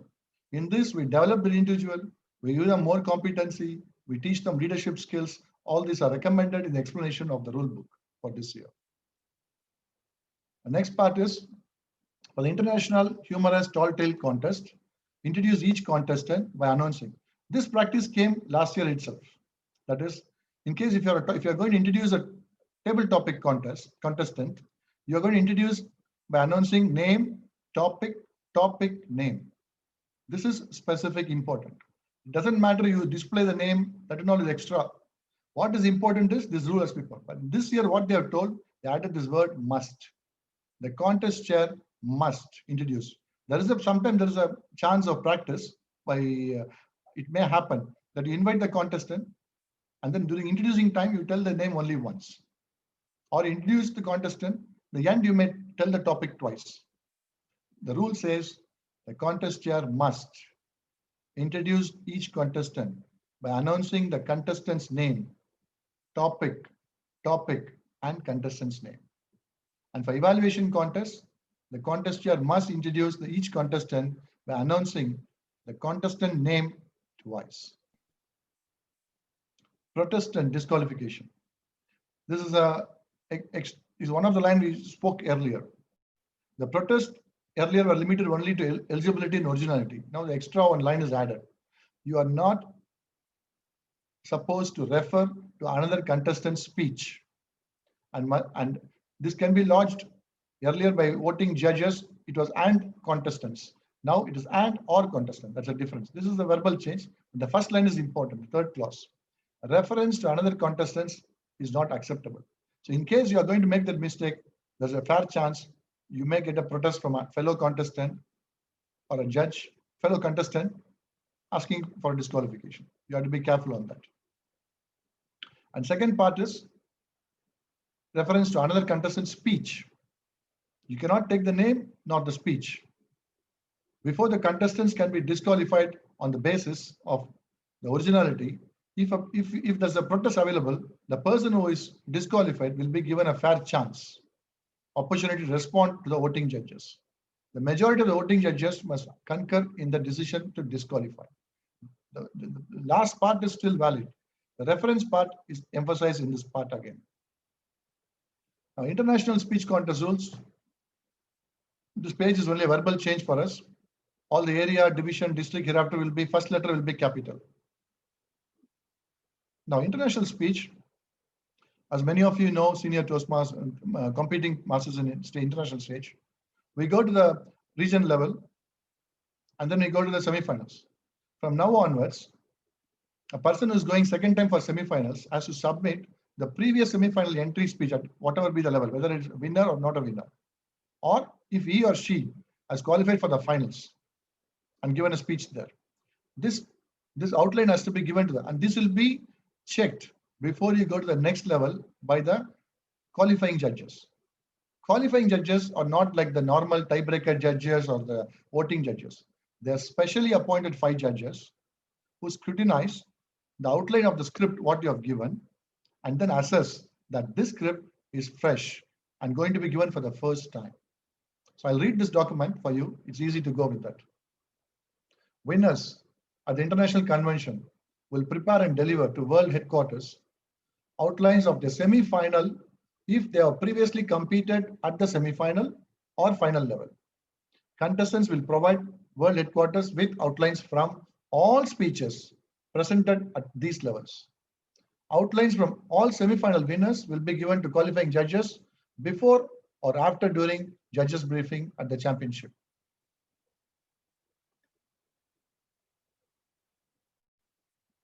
Evaluation contest rules. This is interesting. Some clubs started this last year. I noticed it. Now we give a 5 to 7 minute speech. Then we give a 5 minute silence. After that, we collect the records from the contestant, except for the first contestant. The new rule says must.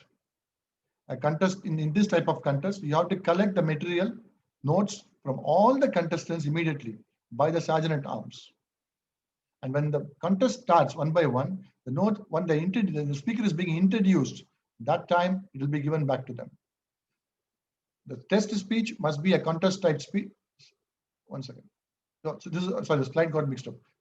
After 5 minutes have elapsed, no further preparation is allowed. All contestants must hand over their evaluation contestant note sheet to the contestant sergeant at arms. The evaluation contestant notes sheets must be handed back to the contestants as they are introduced twice to present their evaluation. This one, what we missed, this is a contest type. Earlier, since we had a competent manual, CC manual, we used to say you give a manual project from your CC manual or a contest type or a pathways. Now that clause is removed. We only talk about you give a speech as a test speaker in a contest type speech or from pathways learning experience.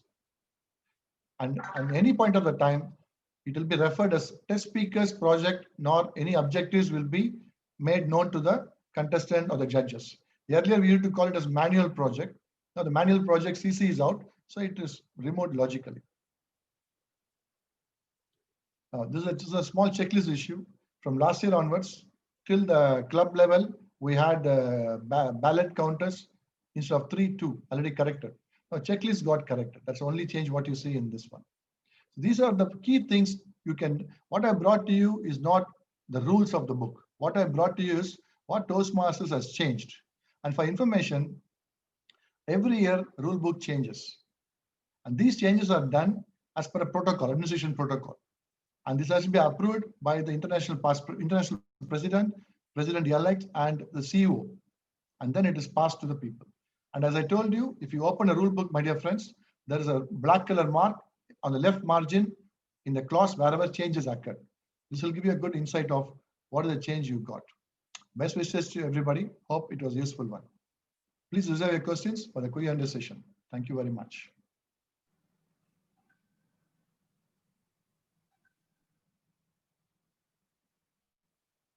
Thank you, Toastmaster Ravi Shankar, for guiding us on the major updates. Now, it's time to review the judging results, which you have shared with us.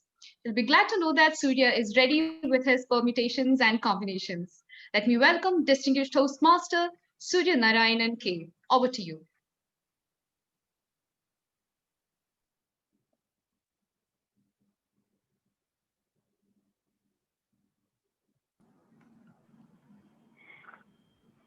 Thank you, Shruti, once again. It's me with the results. Are you keen to know what the results are? Yes? Yes. Yeah, thank you. Yes, yes. Yeah. Okay, let me share the screen with you. The wrong screen.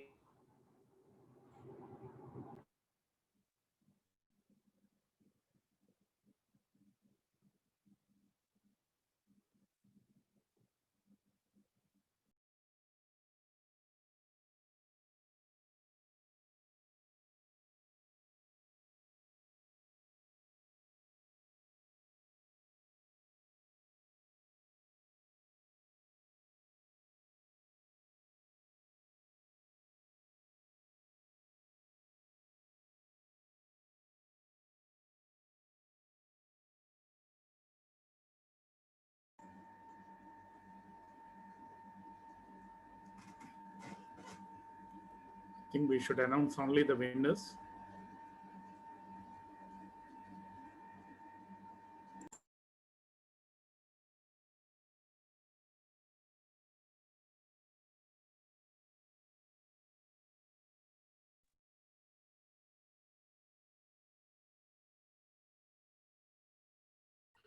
Mic is muted. Yeah, your mic is muted. Yeah, somebody muted me, I don't know. Yeah, Neshi, this is not a contest. We are just trying to see how we all voted and why this kind of diverse responses come and how we can handle that if we are a judge, how we can be more objective. That's what we are trying to find out here. Okay. First of all the four are winners. First of all, I must thank and congratulate all the four speakers for coming and delivering this speech today, accepting our request. This was not a contest per se, but a contest type. It kind of was a demo contest, I can say. So in this contest, Akshay Datta was voted first by 47 people. We are not revealing names who voted in what way. Geena was voted first by 42 people. Akshay was voted second by 36 people, and Geena got 36 people. And then Shoaib got 2 and 3 in the first place, and 13 and 9 in second place.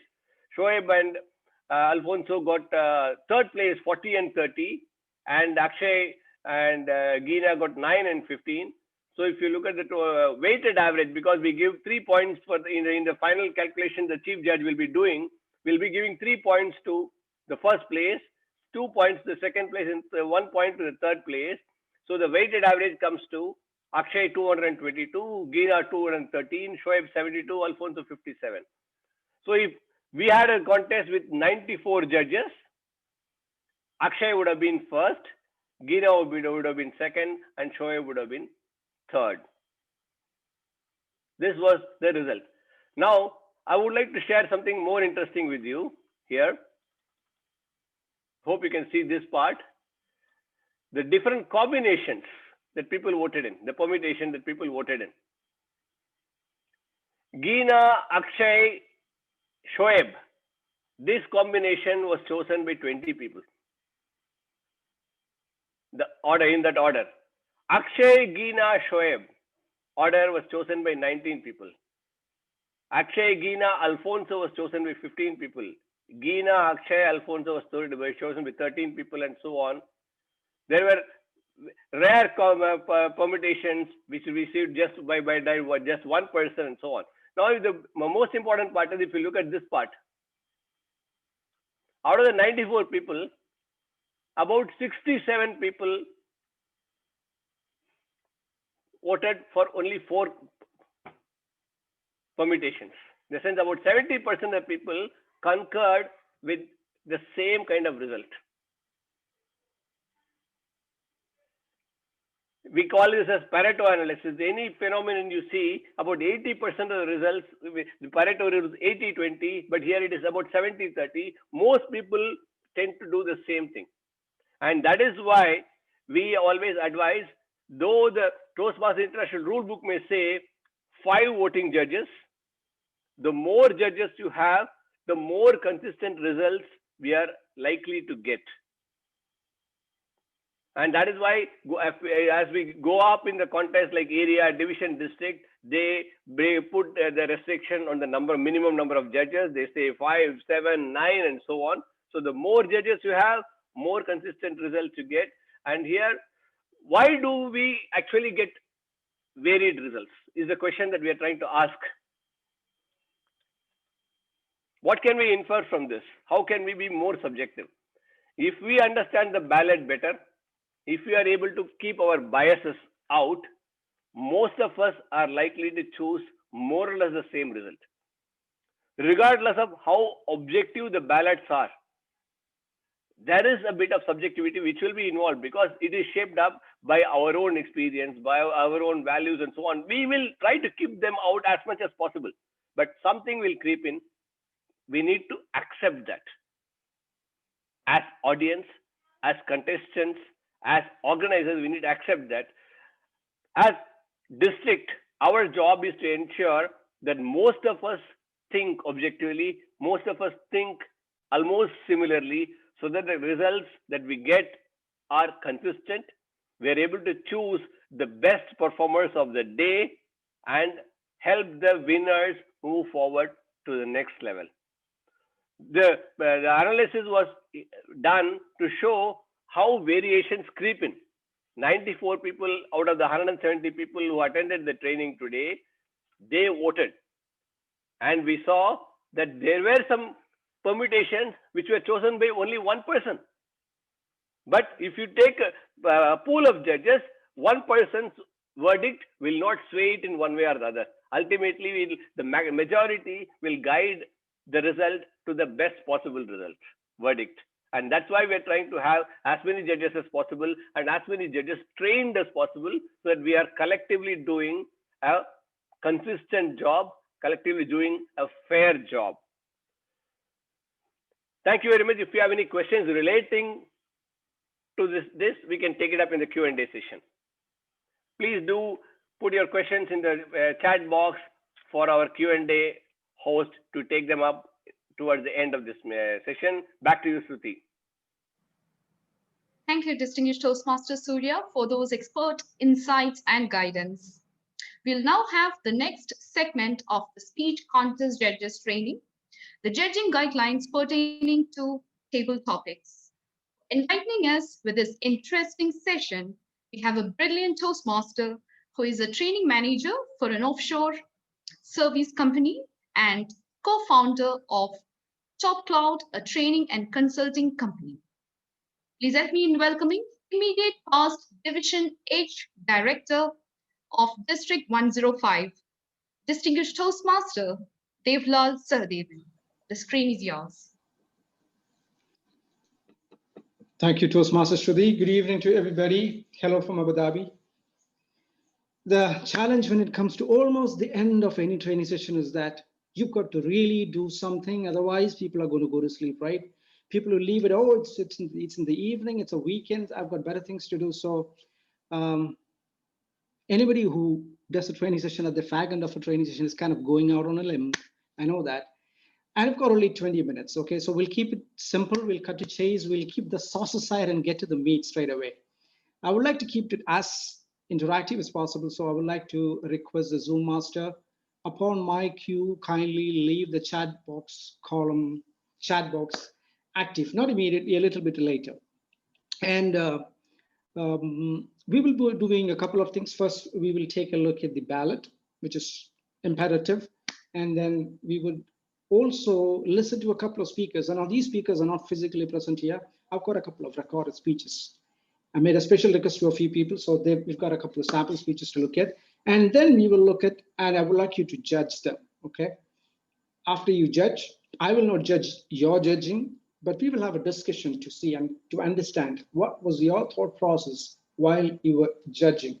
And in the end, I'm a trainer by profession, and I would love to get some feedback. I'll be sharing a little link in the chat box. Please click on it and let me know whether this session had been useful to you. All right, deal. So here we go. I'm going to share my screen. I hope you can all view this and hear me. Oops, sorry. That's not the first one I wanted you guys to see. Here we go. Judging versus evaluation. One thing I've got to be thankful for all of you, because the first people, especially DTM Safir, spoke in detail about what is judging and how it is different from evaluation, right? But then I had this slide in my presentation, so I would rather say something about it. And it's as simple as that. When we are a judge, our purpose is to pick 3 winners from that given contest. And it is not to offer them advice. It is not to put a hand around the shoulders and say that, oh, it's going to be, if you can do wonders next time, etc., etc. No, it's a confidential job, and we got to keep the confidentiality. So you got to keep aside your emotions, you got to pull them back a little bit and then just do that duty, right? The judging ballot, as you are all aware, this is how it's going to look like. And what I will do is, I will, where we share in the chat column, right? Yes. So could you please open up the chat box for everyone to see? Because I would like to. It's open now. Is it open? Oh, Yes. I'm not able to see it for some reason. Ah, okay, now I can see that. Thank you so much. Okay, I'm going to share a file with all of you. It's an editable Excel sheet, and it's for table topics. I would like you to download and keep it on your mobile phone or laptop, because we will be using that in a short while. So the ballot says content is 55 points, speech development effectiveness. We'll come to a couple of things. I don't want to go into the ballot in detail, because we had a few very capable people who have actually gone through this, so I wouldn't spend too much time on it. The second one was, yes, the delivery part, physical and the voice, and finally was the appropriateness or the correctness. That is about 15 marks.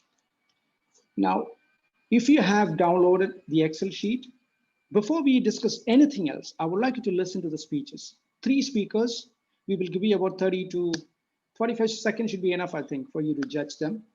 And after that, we'll compare notes, all right? So the first speaker on screen, well, I've got to give you the topic, right? That's the topic. What will you do if you were a fish out of water? Okay, so that's the topic. And briefly, I may have to stop sharing simply because I may have to share the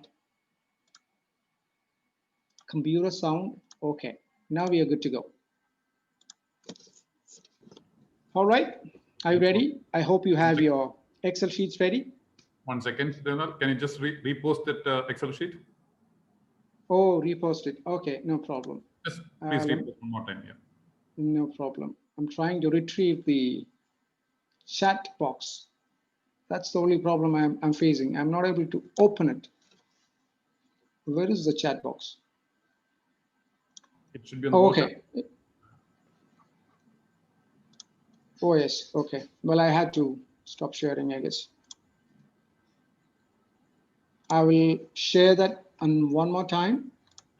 It's an Excel sheet. So did you get it? Can you see that in the chat box now?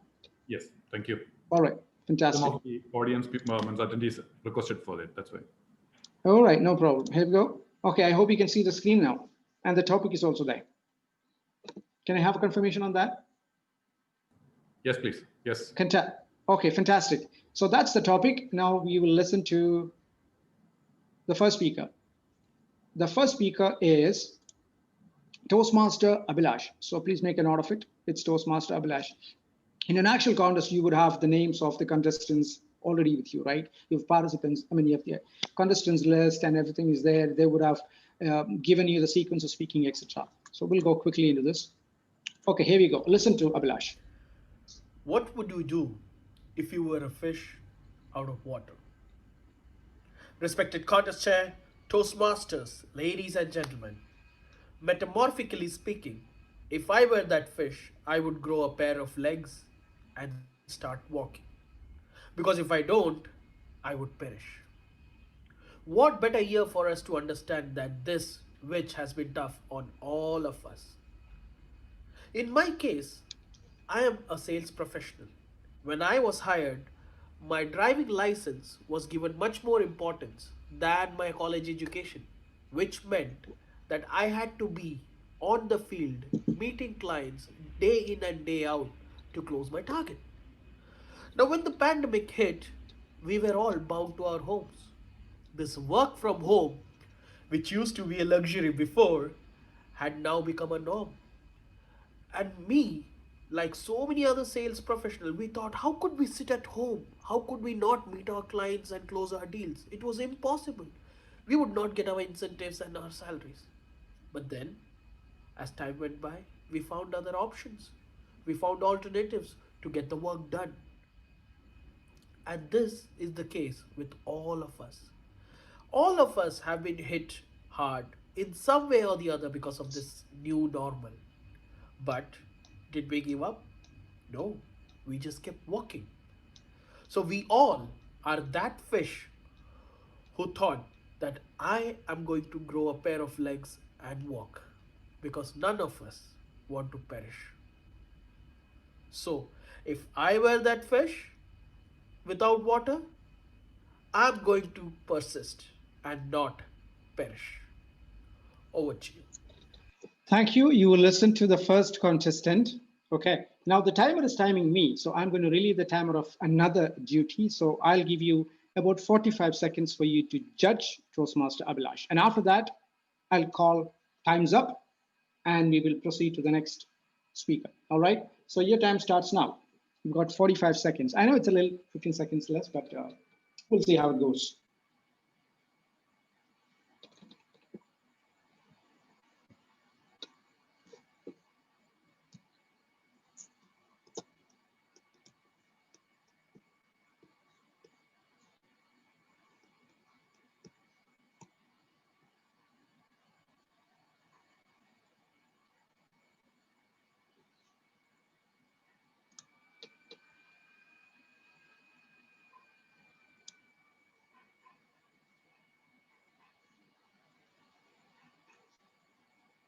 All right, time's up. We move on to the next speaker.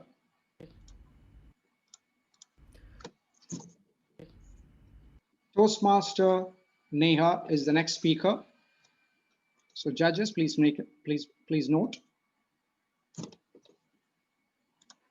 To be honest, I feel like one right now. And I believe I'd be like all the other people who are watching me, who feel that at least once during the course of their day. We all encounter new situations, may it be at work, with family, with friends. And the current situation is a classic example of that. Beginning 2020, none of us knew what lies ahead of us. And here we are. You're watching me virtually. Life throws us in situations that we least expected to. And change is uncomfortable. Because it brings along with it the fear of the unknown. But my dear fellow Toastmasters, we struggle through it, but eventually we adapt to it. Similar to how I'm adapting right now. I'd like to end with a quote by Robin Sharma, He says, change is hard in the beginning, messy in the middle, but beautiful at the end. So the next time you feel like a fish out of water, just remember that the other side will be as welcoming as the sea. Thank you so much. Yes, I hope the audio is clear. You got 45 seconds.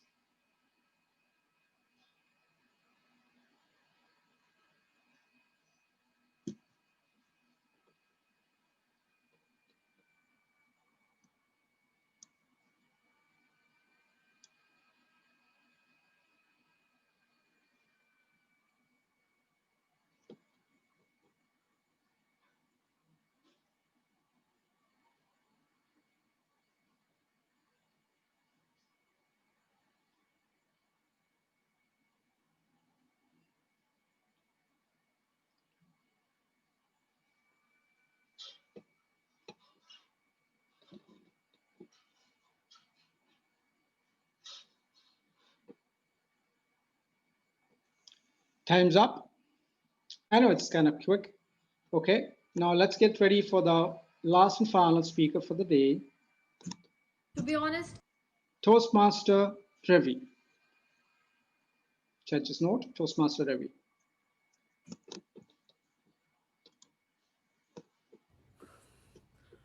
What if I'm a fish out of water?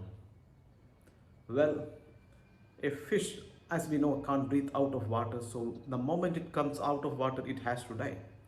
But the things are different if a human goes into water. So let's see what a human will be if he goes into water. Now, we all know that when we face an unfamiliar situation, a normal human being respond to that in either of the three ways: fight, flight, or freeze. I always used to freeze. I was an introvert, and when I go to an unfamiliar environment, I don't know what to do. I can't take a decision. I will freeze. Suppose it's a party. I can't mingle with people that easily. That was my nature, or to a certain extent, that's my nature even now, but that was my nature always. So if I reach a place and I see a lot of people, normally I won't do anything. I will freeze. Probably I'll eat something, stay in some corner. So that's freeze. Then I changed my response. Why should I spend my time there unnecessarily? I changed my strategy. I'm not enjoying it. The party anyway. I'm standing here alone. Why can't I just leave? So I changed my strategy to flight, which essentially means leave the place. If I don't like the party, I will leave. But later I realized that even that is not the right response. If you ask me what's my response right now, it will be to fight. Not flight, not freeze, fight. When I say fight, obviously it's not about fighting with the people there. If I go to a party and all are unfamiliar people, I will try to find someone, start a conversation, and get to know about people, get to know about things, what is going on in the party, what are the activities in my check, and involve. So that will be my focus right now. So my response changed over time from freeze to flight to fight. So what if I'm a fish out of water? What if I'm in a new environment? I will fight. That's what I will do. All right, ladies and gentlemen, our contest is over. We listened to three Toastmasters giving their opinions about fish and scarcity of water, etc. Please take about a couple of minutes. I'm not specifically saying, okay, take another 5 minutes or 3 minutes. Take a few minutes and, maybe I'm just assuming that most of you would have already come to a conclusion that who is your first and second and third. And if it is going to be a bit difficult, well, I guess then we do have a situation on our hands and we'll have to discuss that, right? And while I'm talking, you can come to a conclusion about who deserves the first, second, and third. And then based on how you concluded, how did you come to that conclusion? We will have a small discussion. Please use the chat box on the right-hand side and give me an answer to one question. Now we have 4 different kinds of contests. You have the international table topics, evaluation, and the humorous. And in table topics offers a few unique challenges to a judge. And what are those unique challenges? Because of the simple nature of the contest. Could you please put it down in the chat box and we'll pick them one by one.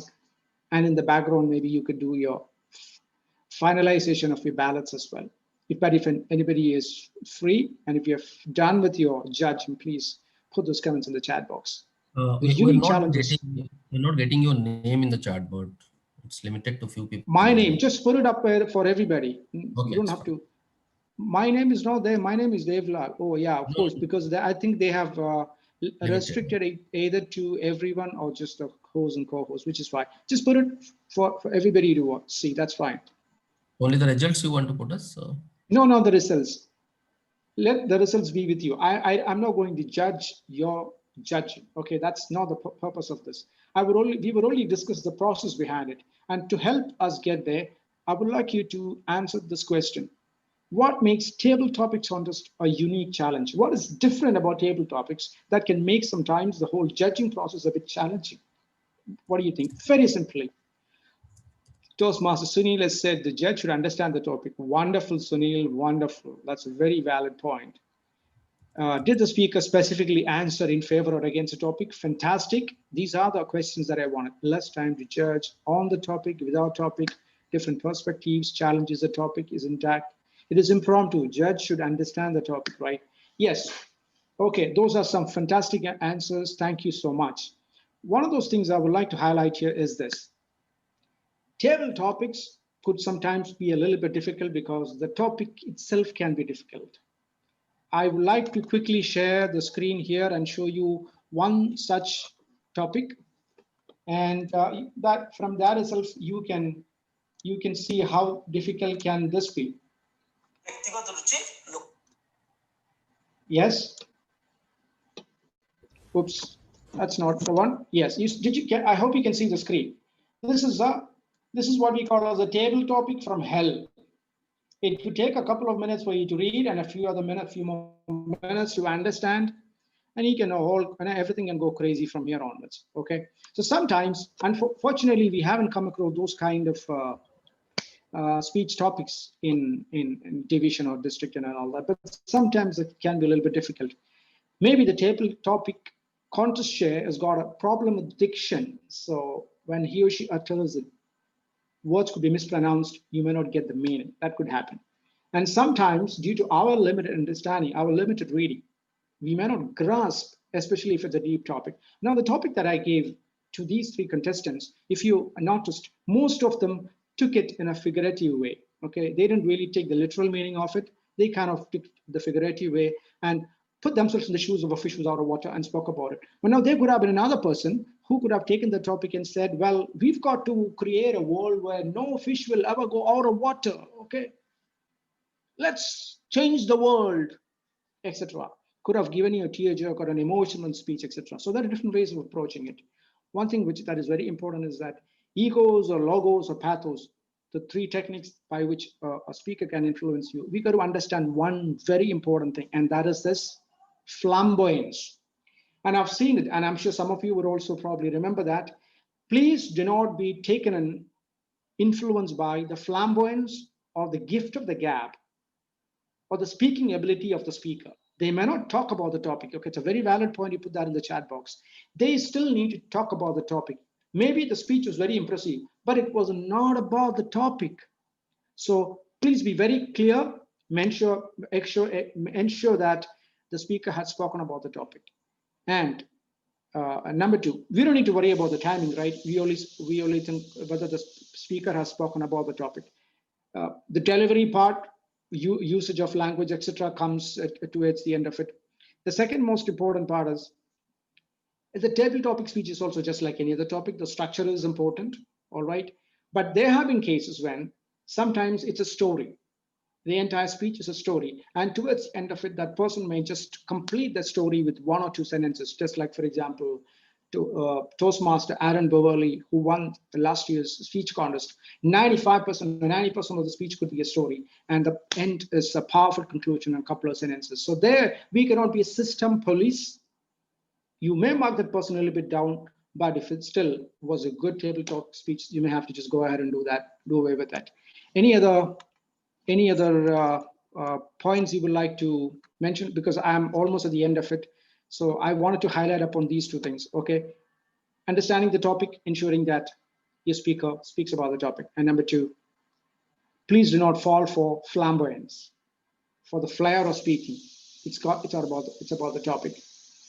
If there is any other points you would like to put it in the chat box, please go ahead and do that. If there is anything else you think are very unique challenges for a table topic speech.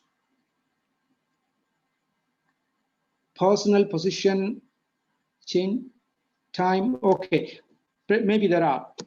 I believe I have addressed two important things that makes the job very, very, very challenging. And within the limited time, that is what we could discuss. The rest, we would probably leave it for the Q&A session. And those who have judged today, please go through your judging process once again and see whether we have done justice to these three contestants who appeared in front of us. Thank you so much. Over to the MC. Thank you, distinguished Toastmaster Devlal, for enlightening us with the table topics judging guidelines. Friends, we request your presence until the end of this event, as your attendance is really important for the benefit of contests. In addition, we have an interesting mini quiz coming along, so stay tuned. Let's now move on to the next segment of Speech Contest Judges Training Workshop, Effective Judging of Evaluation Contest. Guiding us on the topic, we have a veteran Toastmaster, a well-sought-after mentor who loves evaluation. He's a PhD holder in chemistry from IIT Madras and happily retired post 34 years of R&D experience. He used to be a member of 4 clubs during his tenure in Qatar, and now he's a member of multiple clubs in Chennai, India. Ladies and gentlemen, please join me in welcoming member of District 120 Mentor Committee and Club Mentoring Coordinator, distinguished Toastmaster Sambat Saurirajan.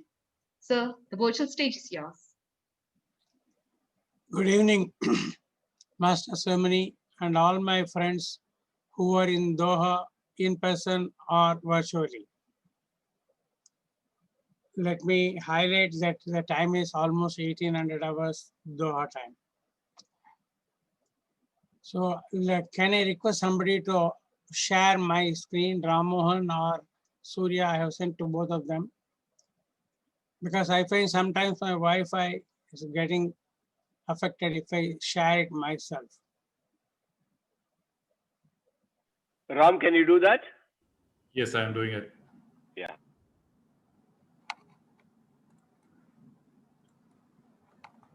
Give me 1 second, sorry.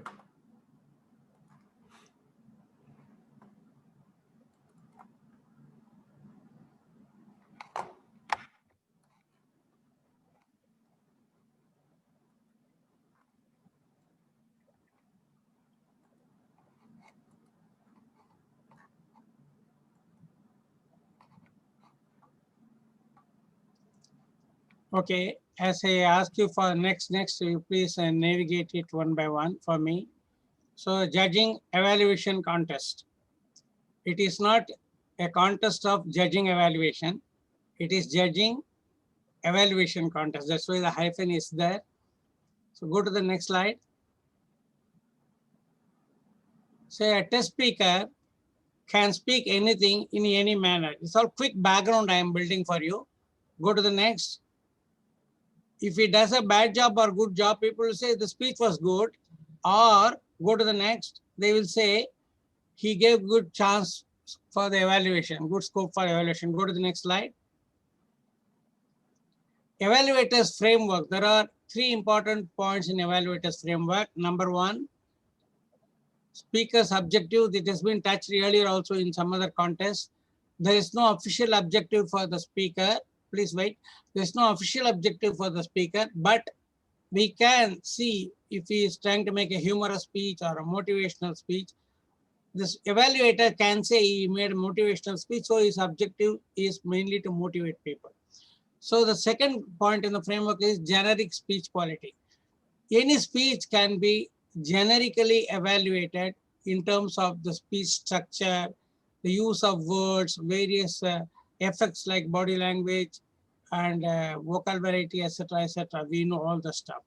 This is what is normally done by a contest evaluator. It is not done in the club like this, but in the contest. Go to the next. The third point is the evaluator's approach. The evaluator, whether it is having a very friendly, supporting approach, or he is being very critical, or he is trying to balance, or how he is. So these three are the main frameworks for the evaluator on which he works. Go to the next slide. So what is the judge's job? Number one, go to the one slide. Listen to the test speech. The judge cannot avoid listening to the test speech because that is the reference based on which he is going to judge the evaluators. So he has to listen and he can take notes also if it is required. Go to the next. He has to understand the evaluator's framework, which we saw in the last slide. Go to the next. He has to go by the defined judging norms, which we will see, like the ballot, judge's ballot, it comes later on. Go to the next. In short, he has to be objective. Go to the next. Is it possible? Next slide. Now, the subjectivity is a challenge in any type of judging. Already it has been touched upon by one or two of our earlier speakers. Even after consciously avoiding all biases, go to the next. There can be subjectivity. It can creep in due to three possible reasons I have quickly enumerated. One, differing interpretation of the norms. Though the norms are given clearly with some explanation, still there may be person-to-person variation in interpreting them. Differing marking scales for the criteria. For example, 40 marks for analytical quality has got many things in that. How you distribute the mark can vary from judge to judge. Third one is differing comprehension of the background. For example, the cultural background of the evaluator and the test speaker and the accent of the evaluator and so many other things can influence the judge's own perception of what is happening. Go to the next. If there are subjectivity elements, how to deal with that, I will go very quickly with that one. See, if you know when there is a subjectivity, like the 3 points I said, you can consciously avoid them. You can know I should not try to interpret differently. I will try to find the right balanced interpretation. For a period of time with experience, every evaluator will get it. Go to the next one. So you should do the best while judging, avoiding all the bias, and should not go back once marking is done. After marking for one contestant, when you are listening to the next one, don't think about the previous one and go back. This will confuse the issue and create subjectivity. Go to the next one. Should not worry whether once 1, 2, 3 list matches with the final collective outcome. The chief judge, the contestant announces the winners, and your 3 may not be there in the winners announced. It doesn't matter at all. Doesn't matter at all. Don't worry. If you worry, the next time you will start trying to find which is the right way to judge who is the possible winner like this. It should not creep into your mind. Go to the next. Should not carry forth any impression. If you had judged somebody's evaluation today, don't keep that in your mind because you may meet the same evaluator as evaluator in another level contest somewhere else. So you should do this. Will also keep allowing the subjectivity. So what is the solution to deal with the subjectivity? It doesn't depend on the individual judge once he takes care of all the points I told. The solution lies with the contest organizers and chief judge. Judging panel size is one important thing, particularly in Doha is a very cosmopolitan place with a different type of background, cultural background, accents and thought processes. You will have wide variety. So you should have a bigger panel of judges, certainly. But when you go with a lot of experienced judges with many years of Toastmaster experience and judging experience, they will all try to come close to each other in their judging and marking system. You don't have to worry. In an international contest, you don't have to have 100 judges, not required, because the judges will be quite mature and somewhat similar thinking. So even then, there will be variation in the interpretation and judging. That is what gives the final 3. So these 2 are the things. Go to the next one. Now, general issues, very quickly, I will go for this. Go to the next one. See, evaluators showing off. This happens often, even like the table topic in judging also they mentioned. You should not worry about that. In fact, in a contest, evaluators, many evaluators, they try to show off. Just take it with you, no problem. So it should not influence your marking. Then repeating speech content. Some evaluators keep on repeating what the speaker said. They occupy a lot of their time. That is a negative actually, because they are not doing their evaluation in a good way, making good use of all the time available. So this is not their job also. They can quote some important parts of the speaker's, test speaker's speech to prove some point which they are making. Go to the next one. Then comparing contestants. This is another thing, you can compare the previous and this one. DTM, McLaughlin, and something they have touched. There's nothing wrong or right about this. But in general, in the past in Toastmasters, we always try to avoid comparing the contestants.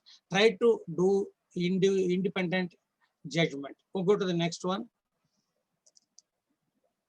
Then acronyms. Some evaluators, they use acronyms. Nothing right or wrong about it. Don't be carried away. But if their acronym fits properly and all the letters in that are meaningfully matched with the evaluation they are doing, it is an additional point in their approach or the way they have spoken.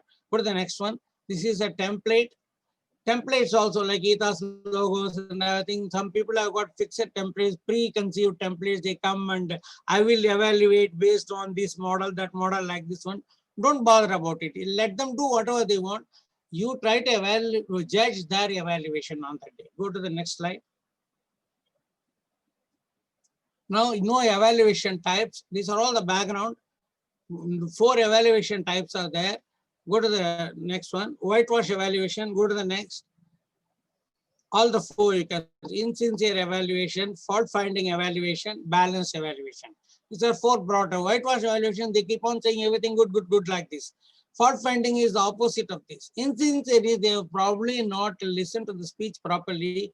They make all sorts of comments with no relevance to the speech made as per the judge's own notes and other things. Balanced evaluation is one where the person has listened properly and tries to give a decent evaluation from his part as a personal opinion. Go to the next one. These are all the background till now what I have seen. So judging guide 1 is the analytical quality. There are 4 categories in this. Analytical quality 40 marks and 30 marks for recommendations and 15 marks for the approach and the conclusion. Okay, summarizing. So analytical quality, go to the whole slide. Full slide, this slide. See, this is there available on your balance sheet which has been shared. I have underlined something. Important point, analyze strengths and weaknesses. This the evaluator is expected to do. The evaluator's comments should be clear and logical. Third, identify specific strengths and weaknesses instead of making generalizing statements. Go to the next one. Next slide.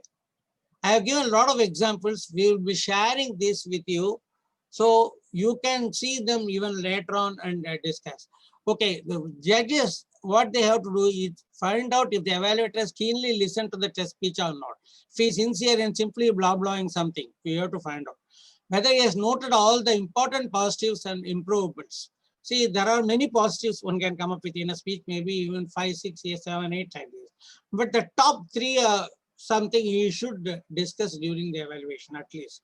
Similarly, at least 1 or 2 improvable points you should discuss. So the 4th one is the specific about, be specific about improvables and practical. This comes as the 2nd criteria recommendation. That's why I put it in bracket. Go to the next slide. Judging criteria. The 5 is positive aspects of the speech have to be discussed in the analytical quality heading because there is no separate heading in the ballot.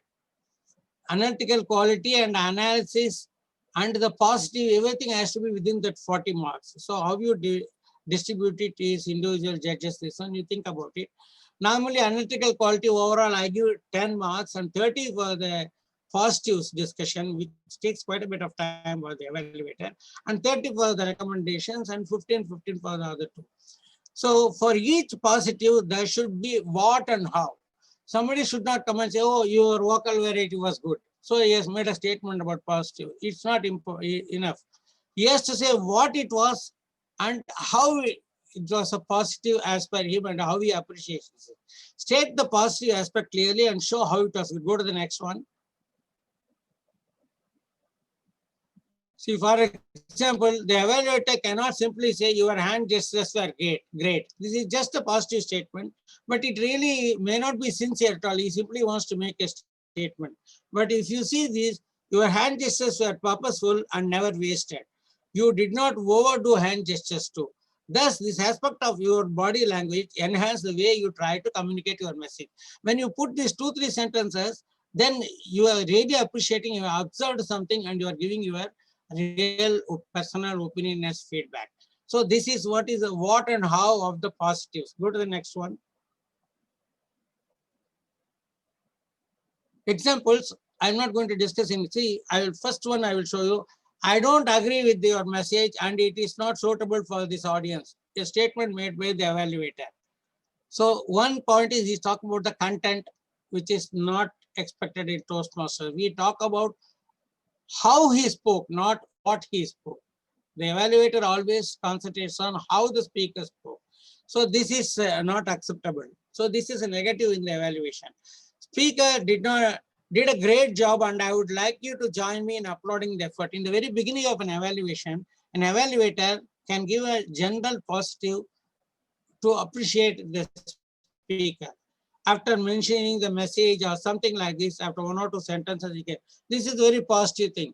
So the remaining thing you can see like this, your use of alliteration, etc. He is just listing too many things in one sentence.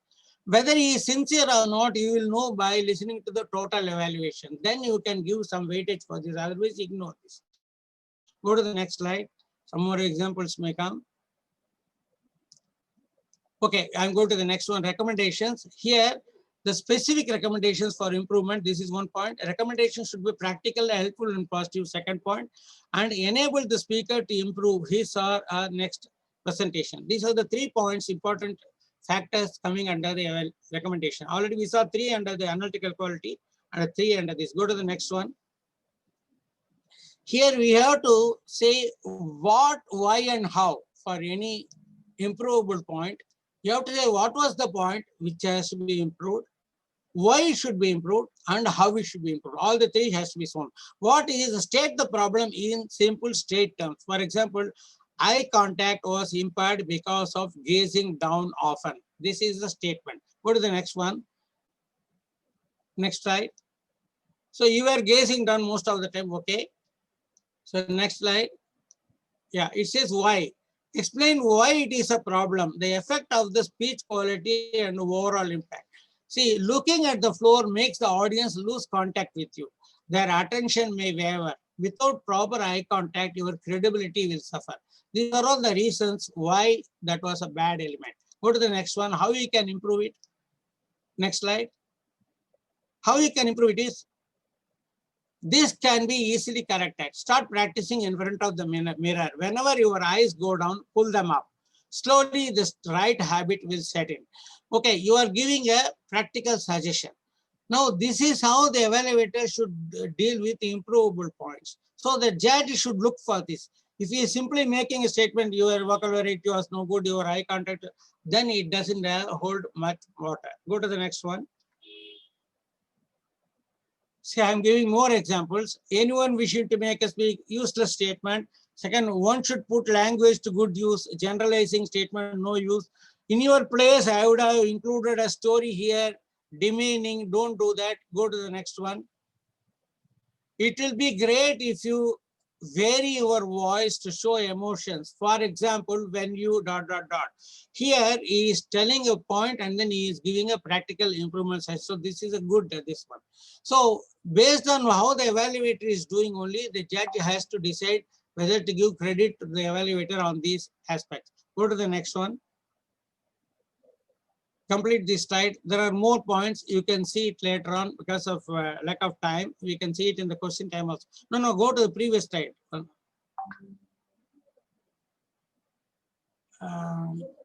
Okay, this is finished. Okay, go to the next one. The technique, 15 marks for this, refers to the manner in which blah, blah, blah. You can read this. Important points are sensitive to the feelings and needs of the speaker. This is one important point.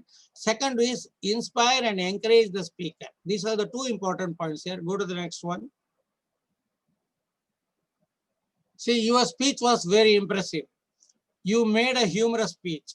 Your stories were funny and at the same time had some message. So all good points. But one problem with this is we keep on saying you. It is not a very great technique. You have to mix this passive first person, third person like this. Otherwise, some speakers may feel a little bit defensive. Go to the next one. It's a good point with a little bit bad element. You impressed me today with your rhetoric, especially the similes. Okay, this is passable. Okay, he is just listing it without giving an example. But if he gives an example of the simile, it becomes a very valid point. Go to the next one. So compared with your speech last week, today you were low in energy. This is useless, this comparison. Do you want to ignore this or even give negative marks to the evaluator? You can decide. Go to the next one. A similar case. This is the best speech that I ever heard in my life. It is insincere exaggeration. Nobody should make such a this one. There is no end to this because we are listening to a lot of speeches. Go to the next line. It is the same thing. Do you want to ignore this or give negative? It's your decision. Then examples more I have given about the technique. I cannot understand the choice of your message. This is purposeless and insensitive. What is your specific objective in delivering? Why question the speaker? It's a bad technique. Go to the next one. The opening of the speech, go back. Opening of the speech was read and captured the audience, and this is a positive statement. But you should mention a little more about that. Then technically it is good. To appreciate it, you have to give a little more to score as a positive point and the analytical quality. Go to the next one. Okay, this is all okay. I will go to the next slide. They can see this. So now we come to the summation. So this is how the evaluator concludes the evaluation. The conclusion should briefly go to the next two lines. Summarize the evaluator's comments and suggestions and be positive and encouraging. You have to end in a positive note. Okay, summation. So here, this is how evaluator concludes. Summarize the evaluator's comments and be positive. Okay, I think it is the same thing. Probably it got repeated. Go to the next one. Here, I want to emphasize this word summary. In summary, let me highlight the salient points. Many evaluators say this because many judges seem to expect this word summary or recapitulation or enumerating or reiterating the points. So this man is doing summarizing. Like this, the judges get alerted. So many people training in contest evaluation, they are emphasizing on this summary too much. So better expect it from the evaluator. But if he doesn't do it, if he does the summarizing without using such words also, you give him the credit. Go to the next one. I hope your next speech will be better. This is rotten way to end the evaluation, totally negative. Go to the next one. I can see you move to the next level, working on your strengths and improvements where you did it. This is a good ending. You already list something in the conclusion. These were the good points and these are the improvable.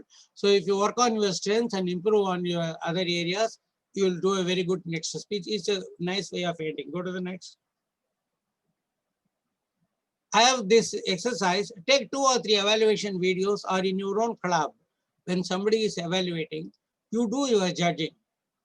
Try to judge the person's evaluation. There is endless scope for this because I always used to emphasize every meeting, every speech you can judge, every evaluation you can judge, every table topic you can judge.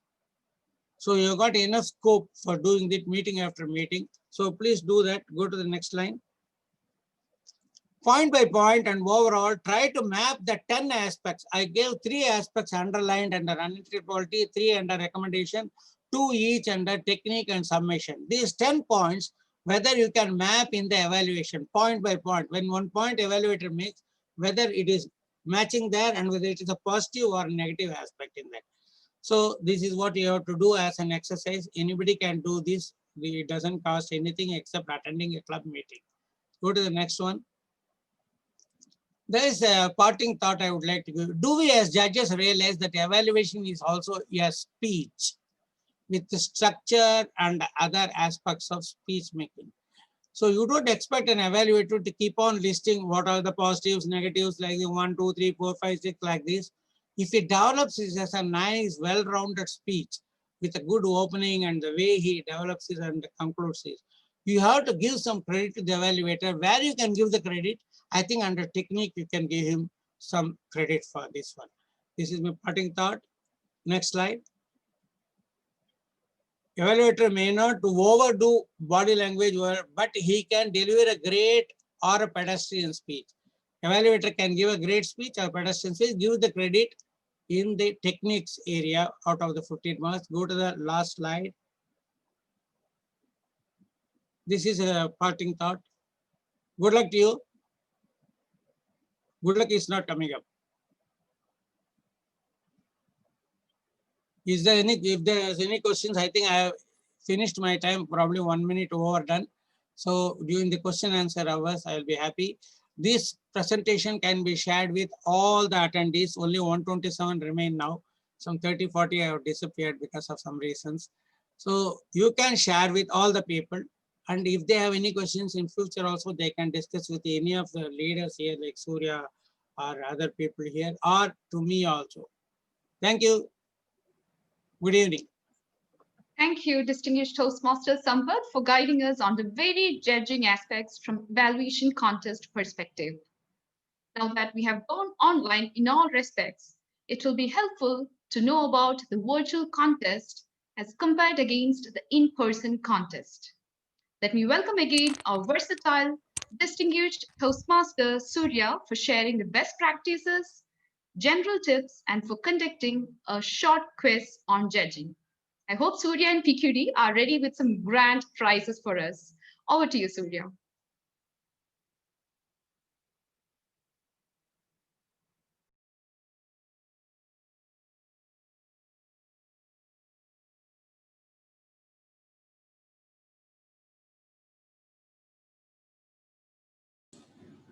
Surya, we can't hear you. It's okay now? Yes. Yeah, thank you. Yeah. So we are 10 minutes behind, so I'll be very quick. I'm glad that about 125 people are still tuned in. When we compare online contests with in-person contests, integrity comes to the fore in the online contest because the judges' cameras are going to be switched off. We don't really know whether the judges are there or not. And that's where the judges need to be performing at the highest level of integrity. Because one of the ways to define integrity, though my mentor said, Sauri Rajan doesn't agree with the definition, is that doing the right thing when nobody is watching is one definition of integrity. So when nobody is watching us, still we are doing the right thing by listening to each and every speech, not going away to pick up something when in the middle of a speech. That's very important. And in case you miss a part of a speech for some reason, actually you should inform your chief judge and probably even say, I cannot perform my role as a judge because I missed the speech because network connection, this happened, that happened. That's very, very important. But let's hope that such a thing doesn't happen. You are able to focus on the contest from start to end. It's very, very important. Judges must log in from laptop because from mobile, we don't get a good view. We can't do justice to the speakers. Always keep your camera on speaker view because you will get a full view of the speaker. Don't keep it on the gallery view. That's very important. Role of the ballot counter is redefined in an online contest because you will be sending your ballot directly to the chief judge. You're not going to send to the ballot counter. Ballot counter will come into play later on with the chief judge. So we need to understand the small difference. Electronic ballot, it's good if you can print it and fill it up with hand and then take a picture and send. If you have an electronic ballot, go ahead and use it, but still you need to have a digital signature on it. Without that, your name and your digital signature, the ballot will be invalid. We should also understand the responsibility for technology and speaking area is now shifted partially to the contestants. Therefore, we should be aware that the contestant is trying to create the best possible environment for him or her to speak. So we shouldn't penalize the person if the lighting is slightly bad, the audio quality is slightly poor. It is not their problem. You focus on the content of the speech and judge based on that. Protest process is also virtual, so the judges need to understand what a protest process. We'll come to that in a while. Now, judging ballot, DTM Makloof covered it very nicely. You need to sign, you need to put your name and send only this part of the ballot. Even if you print out a ballot, you don't take the picture of the entire ballot sheet, including the top portion where you've done the scoring. You should take out the picture of only this portion and send to the chief judge. Don't share your detailed scoring. Tiebreaker ballot looks like this. The tiebreaker judge must list all the contestants, not just 1, 2, 3.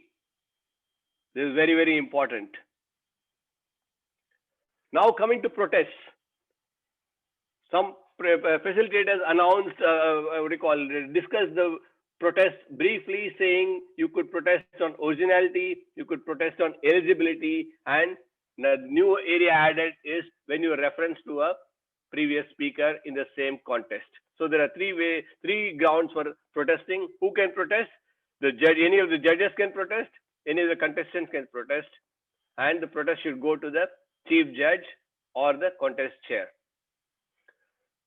Now we need to understand how a protest is going to work in an online contest, which is more or less the same.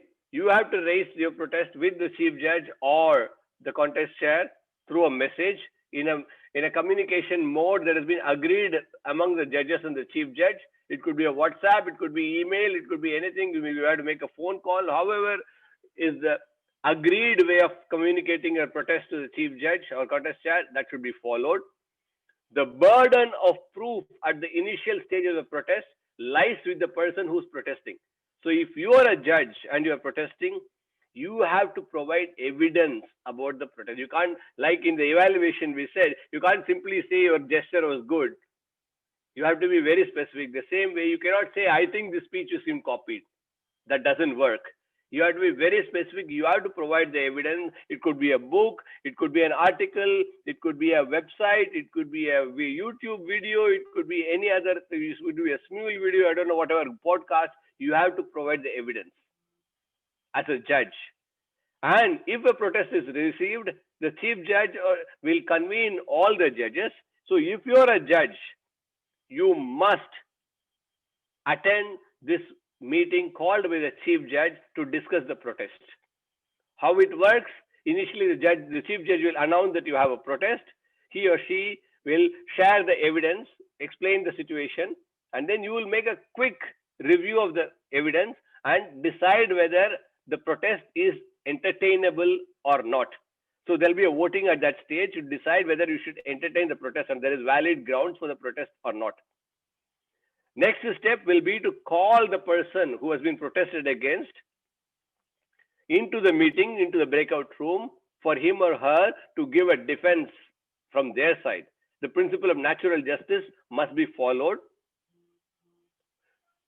After that, the particular contestant will leave the room and the judges will again vote to decide whether to disqualify the person or not.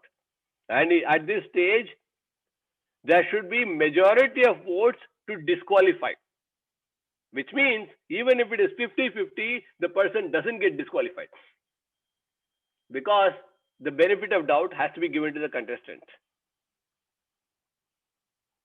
The judges are expected to attend the protest related discussion meeting. The judges are expected to vote. You can't sit on the fence and say, I will abstain from voting. Either way, it is okay. You have to take a position and vote, yes or no. So please be clear about your position. Review the evidence as much as possible. Listen to the speaker, the person who is being protested against when he or she is defending, but at the end, make a choice. This is very, very important. As a judge, don't ignore or overlook when you clearly know that a particular person has a ground for eligibility or protest. Don't say it's okay, let it go. Why take the trouble? This is going to delay the contest. This is going to make me spend more time in the contest. Please don't do that. If there is a solid ground for protest, go ahead and do it as a judge, because that's part of your job. If you would like, of course, as organizers, we don't want any protest. But if a particular person is taking undue advantage, we need to call a spade a spade. We need to do that. That's our job. Now, some judging related quiz. Are you all ready? Ram, is the chat window open? Yes, sir. Yeah. Yeah. So you will have to help me with that chat from the response, because since I'm on a shared screen, I don't think I'll be able to see the chat. Not a problem. Okay. Okay. The first question is coming up. Can you be the chief judge as well as a voting judge or a tie-breaking judge in a contest? No. All the answers. All the answers are no. Except Yes, one yes. One yes. Okay. The answer is, in a club contest, if it is impractical, if that is the only way to conduct the contest, it is okay. But beyond a club contest, it's absolute no. We need to be very, very clear. You cannot be the chief judge as well as a voting judge or tie-breaking judge beyond club contest. Even at the club contest, make your best attempt to have separate role players for each and every role. Don't mix up. One person, one role. Ravi Shankar explained this earlier. Question number 2. I am a table topics contestant in my club. Can I be a judge or chief judge in table topics contest in another club? Nope. Yes, only one so far. All others says no. So there are a couple of yeses. Okay. It's a mix. At the, yes. Okay. At the club level, again, it is fine if you are doing that, but ethically, we recommend from district not to be a judge at any level in a particular contest category where you are competing. Stay away from judging, and as long as you are a contestant. Legally allowed, ethically wrong. This is what we would say. But beyond club level, it is just not on. The moment you judge a contest beyond area level, that very moment you disqualify yourself from being a contestant in that category for that year. The rule is absolutely clear in that.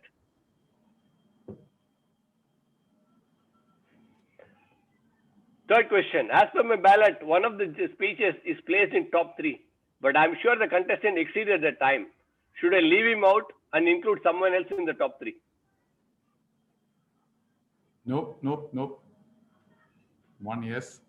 No. Yes, you should not. Looking at the time is not your job.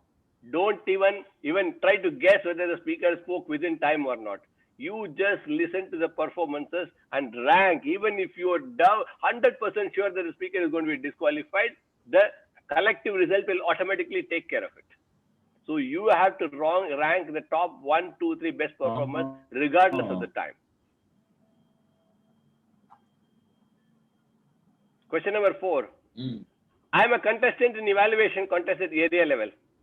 Can I be a judge in international speeches in the same area contest? Okay, it's a mix of yes and no coming in. More of yes.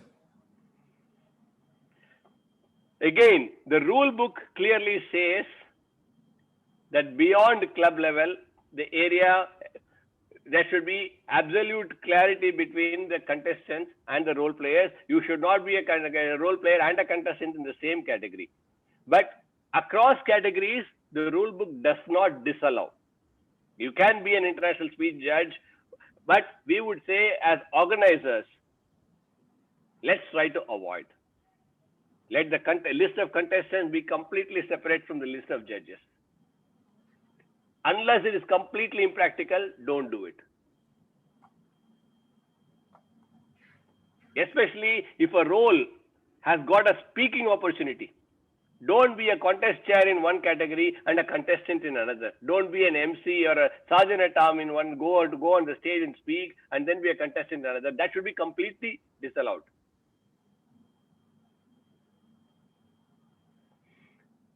One of the humorous speech contestants refers to a table topics contest speech delivered in the same event. Can he be disqualified for doing that? Answer is no. 1 yes. 2 yeses. Mostly no. Yes, mostly no. That is the correct answer. The rule book is clearly saying in the same category, same contest. So a humorous speech contestant should not refer to another humorous speech in the same contest from the same platform. But a humorous speech, the contestant is allowed to refer to a table topic speech. The whole point is, if you're speaker number 1 and you don't have any other previous contestants to refer to, whereas the speaker number 8 has listened to 7 other speeches and can refer to any of those speeches or more than one speech, there is an imbalance, there's an unfairness. And this is the only reason they want to avoid. The Toastmasters is saying you cannot refer to any other speaker or the speech in the same contest. But across contest categories, there is no issue at all. Most of the questions here are kind of gray area, but people could make a mess. That's why I wanted to highlight these questions here. There is a protest in a contest where I'm a judge. The chief judge has called called all the judges for a meeting.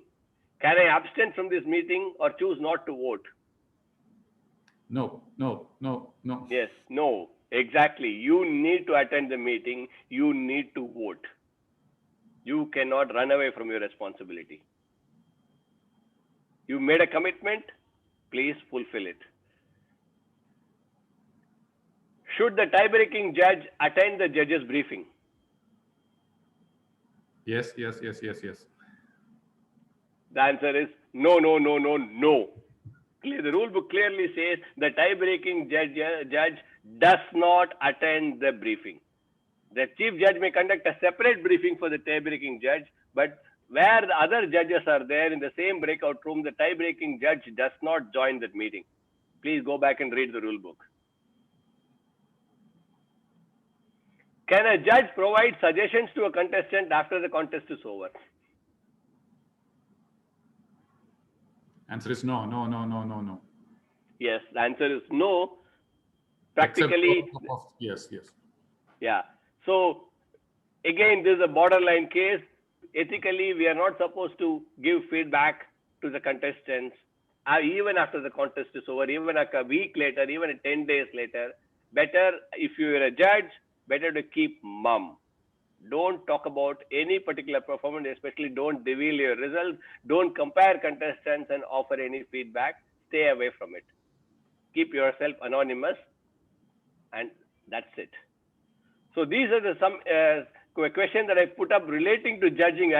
On contest, we can have hundreds of questions, but I just picked up some questions relating to judging. We are actually planning to develop a detailed questionnaire, maybe about 40-50 questions. We will share it as a Google form. You answer on your own and find out how many questions you are able to get right, and that'll be fun. That's one way to prepare for the contest. Having listened to today's facilitators, seen all the presentations, see whether you understood everything by answering the questionnaire. Hopefully, it'll be ready in about 2 weeks or so. Before the contest starts, we'll try to put that form out. That's it from my side. Thank you very much. Back to you, Shruti. Thank you, distinguished Toastmaster Surya, for that interesting session. We'll now have the Q&A session. The Q&A moderation will be handled by the very tall and talented Toastmaster, a finalist in 2019 and third place winner in 2020 district level international speech contest. Currently works as program manager in Ooredoo. Please help me welcome District 116 IT Manager, Toastmaster Ram Mohan Nair. Over to you, Ram. Thank you very much, MC Shruti. We have got a pretty good number of questions. Timer, I would request you to keep me honest on the time. First and foremost question is something that we asked International President Deepak Menon when he talked during the leadership series. The question is, can speakers request the ballots marked by judges because they can use it for their future speech preparation? This question was from S. Krishnandan. I would request one of the panels pick it up and answer this one. Safi to answer this question. Can you repeat the question once again? I'm sure.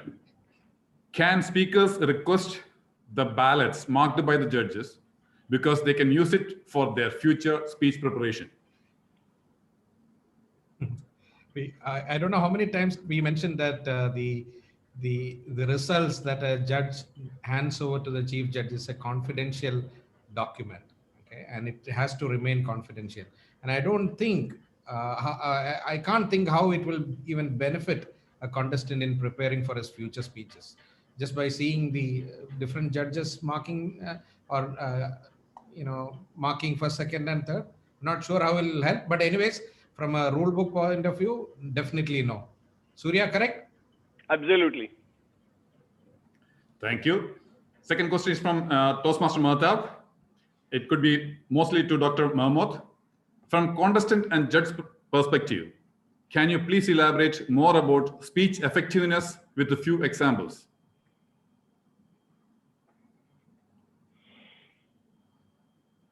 Doctor, if you're there. I don't think he's here. No, he has left already. In fact, Surya. If you can just pick it up then. And some of the questions, because considering the time, probably you can compile and pick the most relevant questions, because it's already 6:42, I guess. All right. Yeah. Then I will go to the next question. It is a question from Navneet from Karnataka Toastmaster. The question is the message mandatory in humorous speech? Let me repeat that question. Is the message mandatory in humorous speech contest?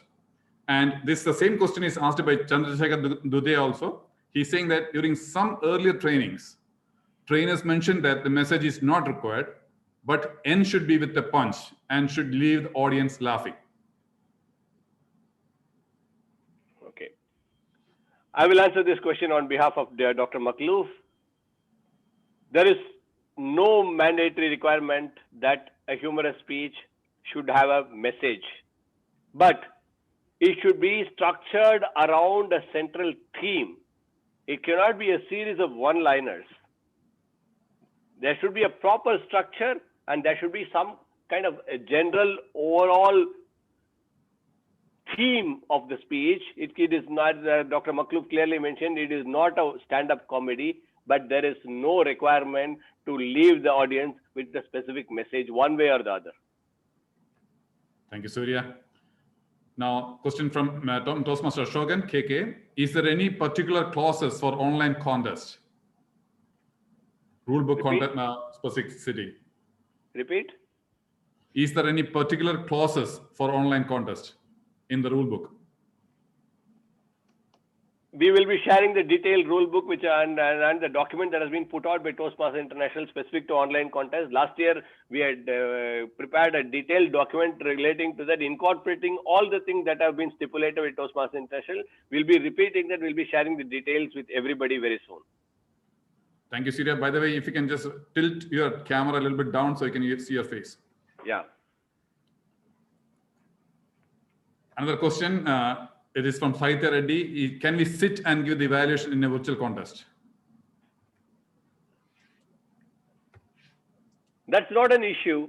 But if you want to demonstrate to the audience how a particular contestant could have used the body language, how will you do it if you yourself are sitting?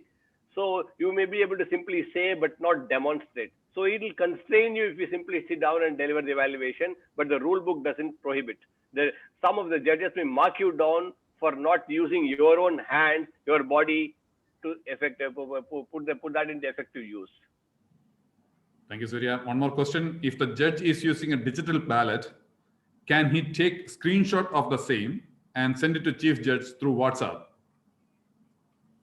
With a digital signature. A signature is a must. Yeah, without a signature, the ballot is valid. Yeah, so Ram, to answer that question, as long as the three winners, or in the case of a table topic, tie-breaking judge, all the winners, and a sign and a name, as long as these three are printed there, you can use any means whether taking a photograph, taking a screenshot, or digitally transforming that, or even if you want, you can delete all the marks that you have put and send the entire sheet. That also is possible, as long as you're clear of all the marks that you have given, and that is not shared. By the way, So that question was from practically Toastmaster any Martin. means, any means. Thank you, Safir. That question from Toastmaster Martin. Last two questions, if you have got time allows. I think timer is not reading me, so let me continue. This is from Priya Satyavijayan. The question is, can a contestant of evaluation in one club be a test speaker in another club?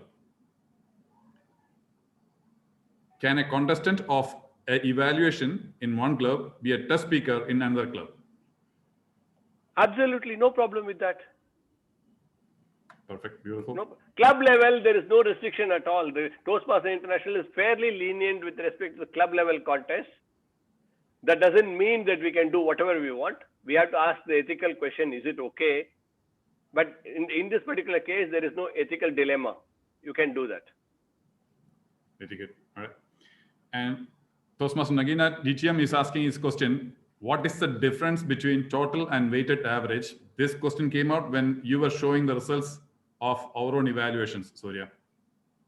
No, total is the absolute number of votes. Weighted average means the first place multiplied by 3, second place multiplied by 2, and third place multiplied by 1. The way we would actually do the ballot counting for finalizing the results. Because if two people could be having the same number of votes from different judges, but the person who has got more firsts and seconds is likely to win compared to a person for whom most people voted third. So that is why the weighted average comes into play. Very good. And I have got the last question. It is from Priya Satyavijayan. What does it mean, a club in good standing? Simple, 8 members. That is a club in good standing. Thank you. That's all the questions. Back to MC. Thank you, Toastmaster Ram and all the facilitators. We have now come to the conclusion of yet another exciting training organized by District 116. May I now invite the master brain behind this event, our District 116 Program Quality Director, Distinguished Toastmaster Mansoor Moideen, for the closing remarks. Emma, the stage is yours. Thank you, Master of Ceremony, Toastmaster Shruti Maman. I'm sure you all know that the district leaders are not permitted to take part in contests at any levels. Now, after listening to all these trainings today, I felt that I'm missing something for the last many years, and probably in the next couple of years more. That was the impact of trainers, and I really mean it. I'd like to thank, before I thank generally on this today's conduct, I'd like to thank 4 people. Our Area 4 Director, Alfonso, Area 6 Director, Aparna Ranish, Toastmaster Leena Nair, Toastmaster Priya Satyavijayan. Ask me why. Can someone say? Why?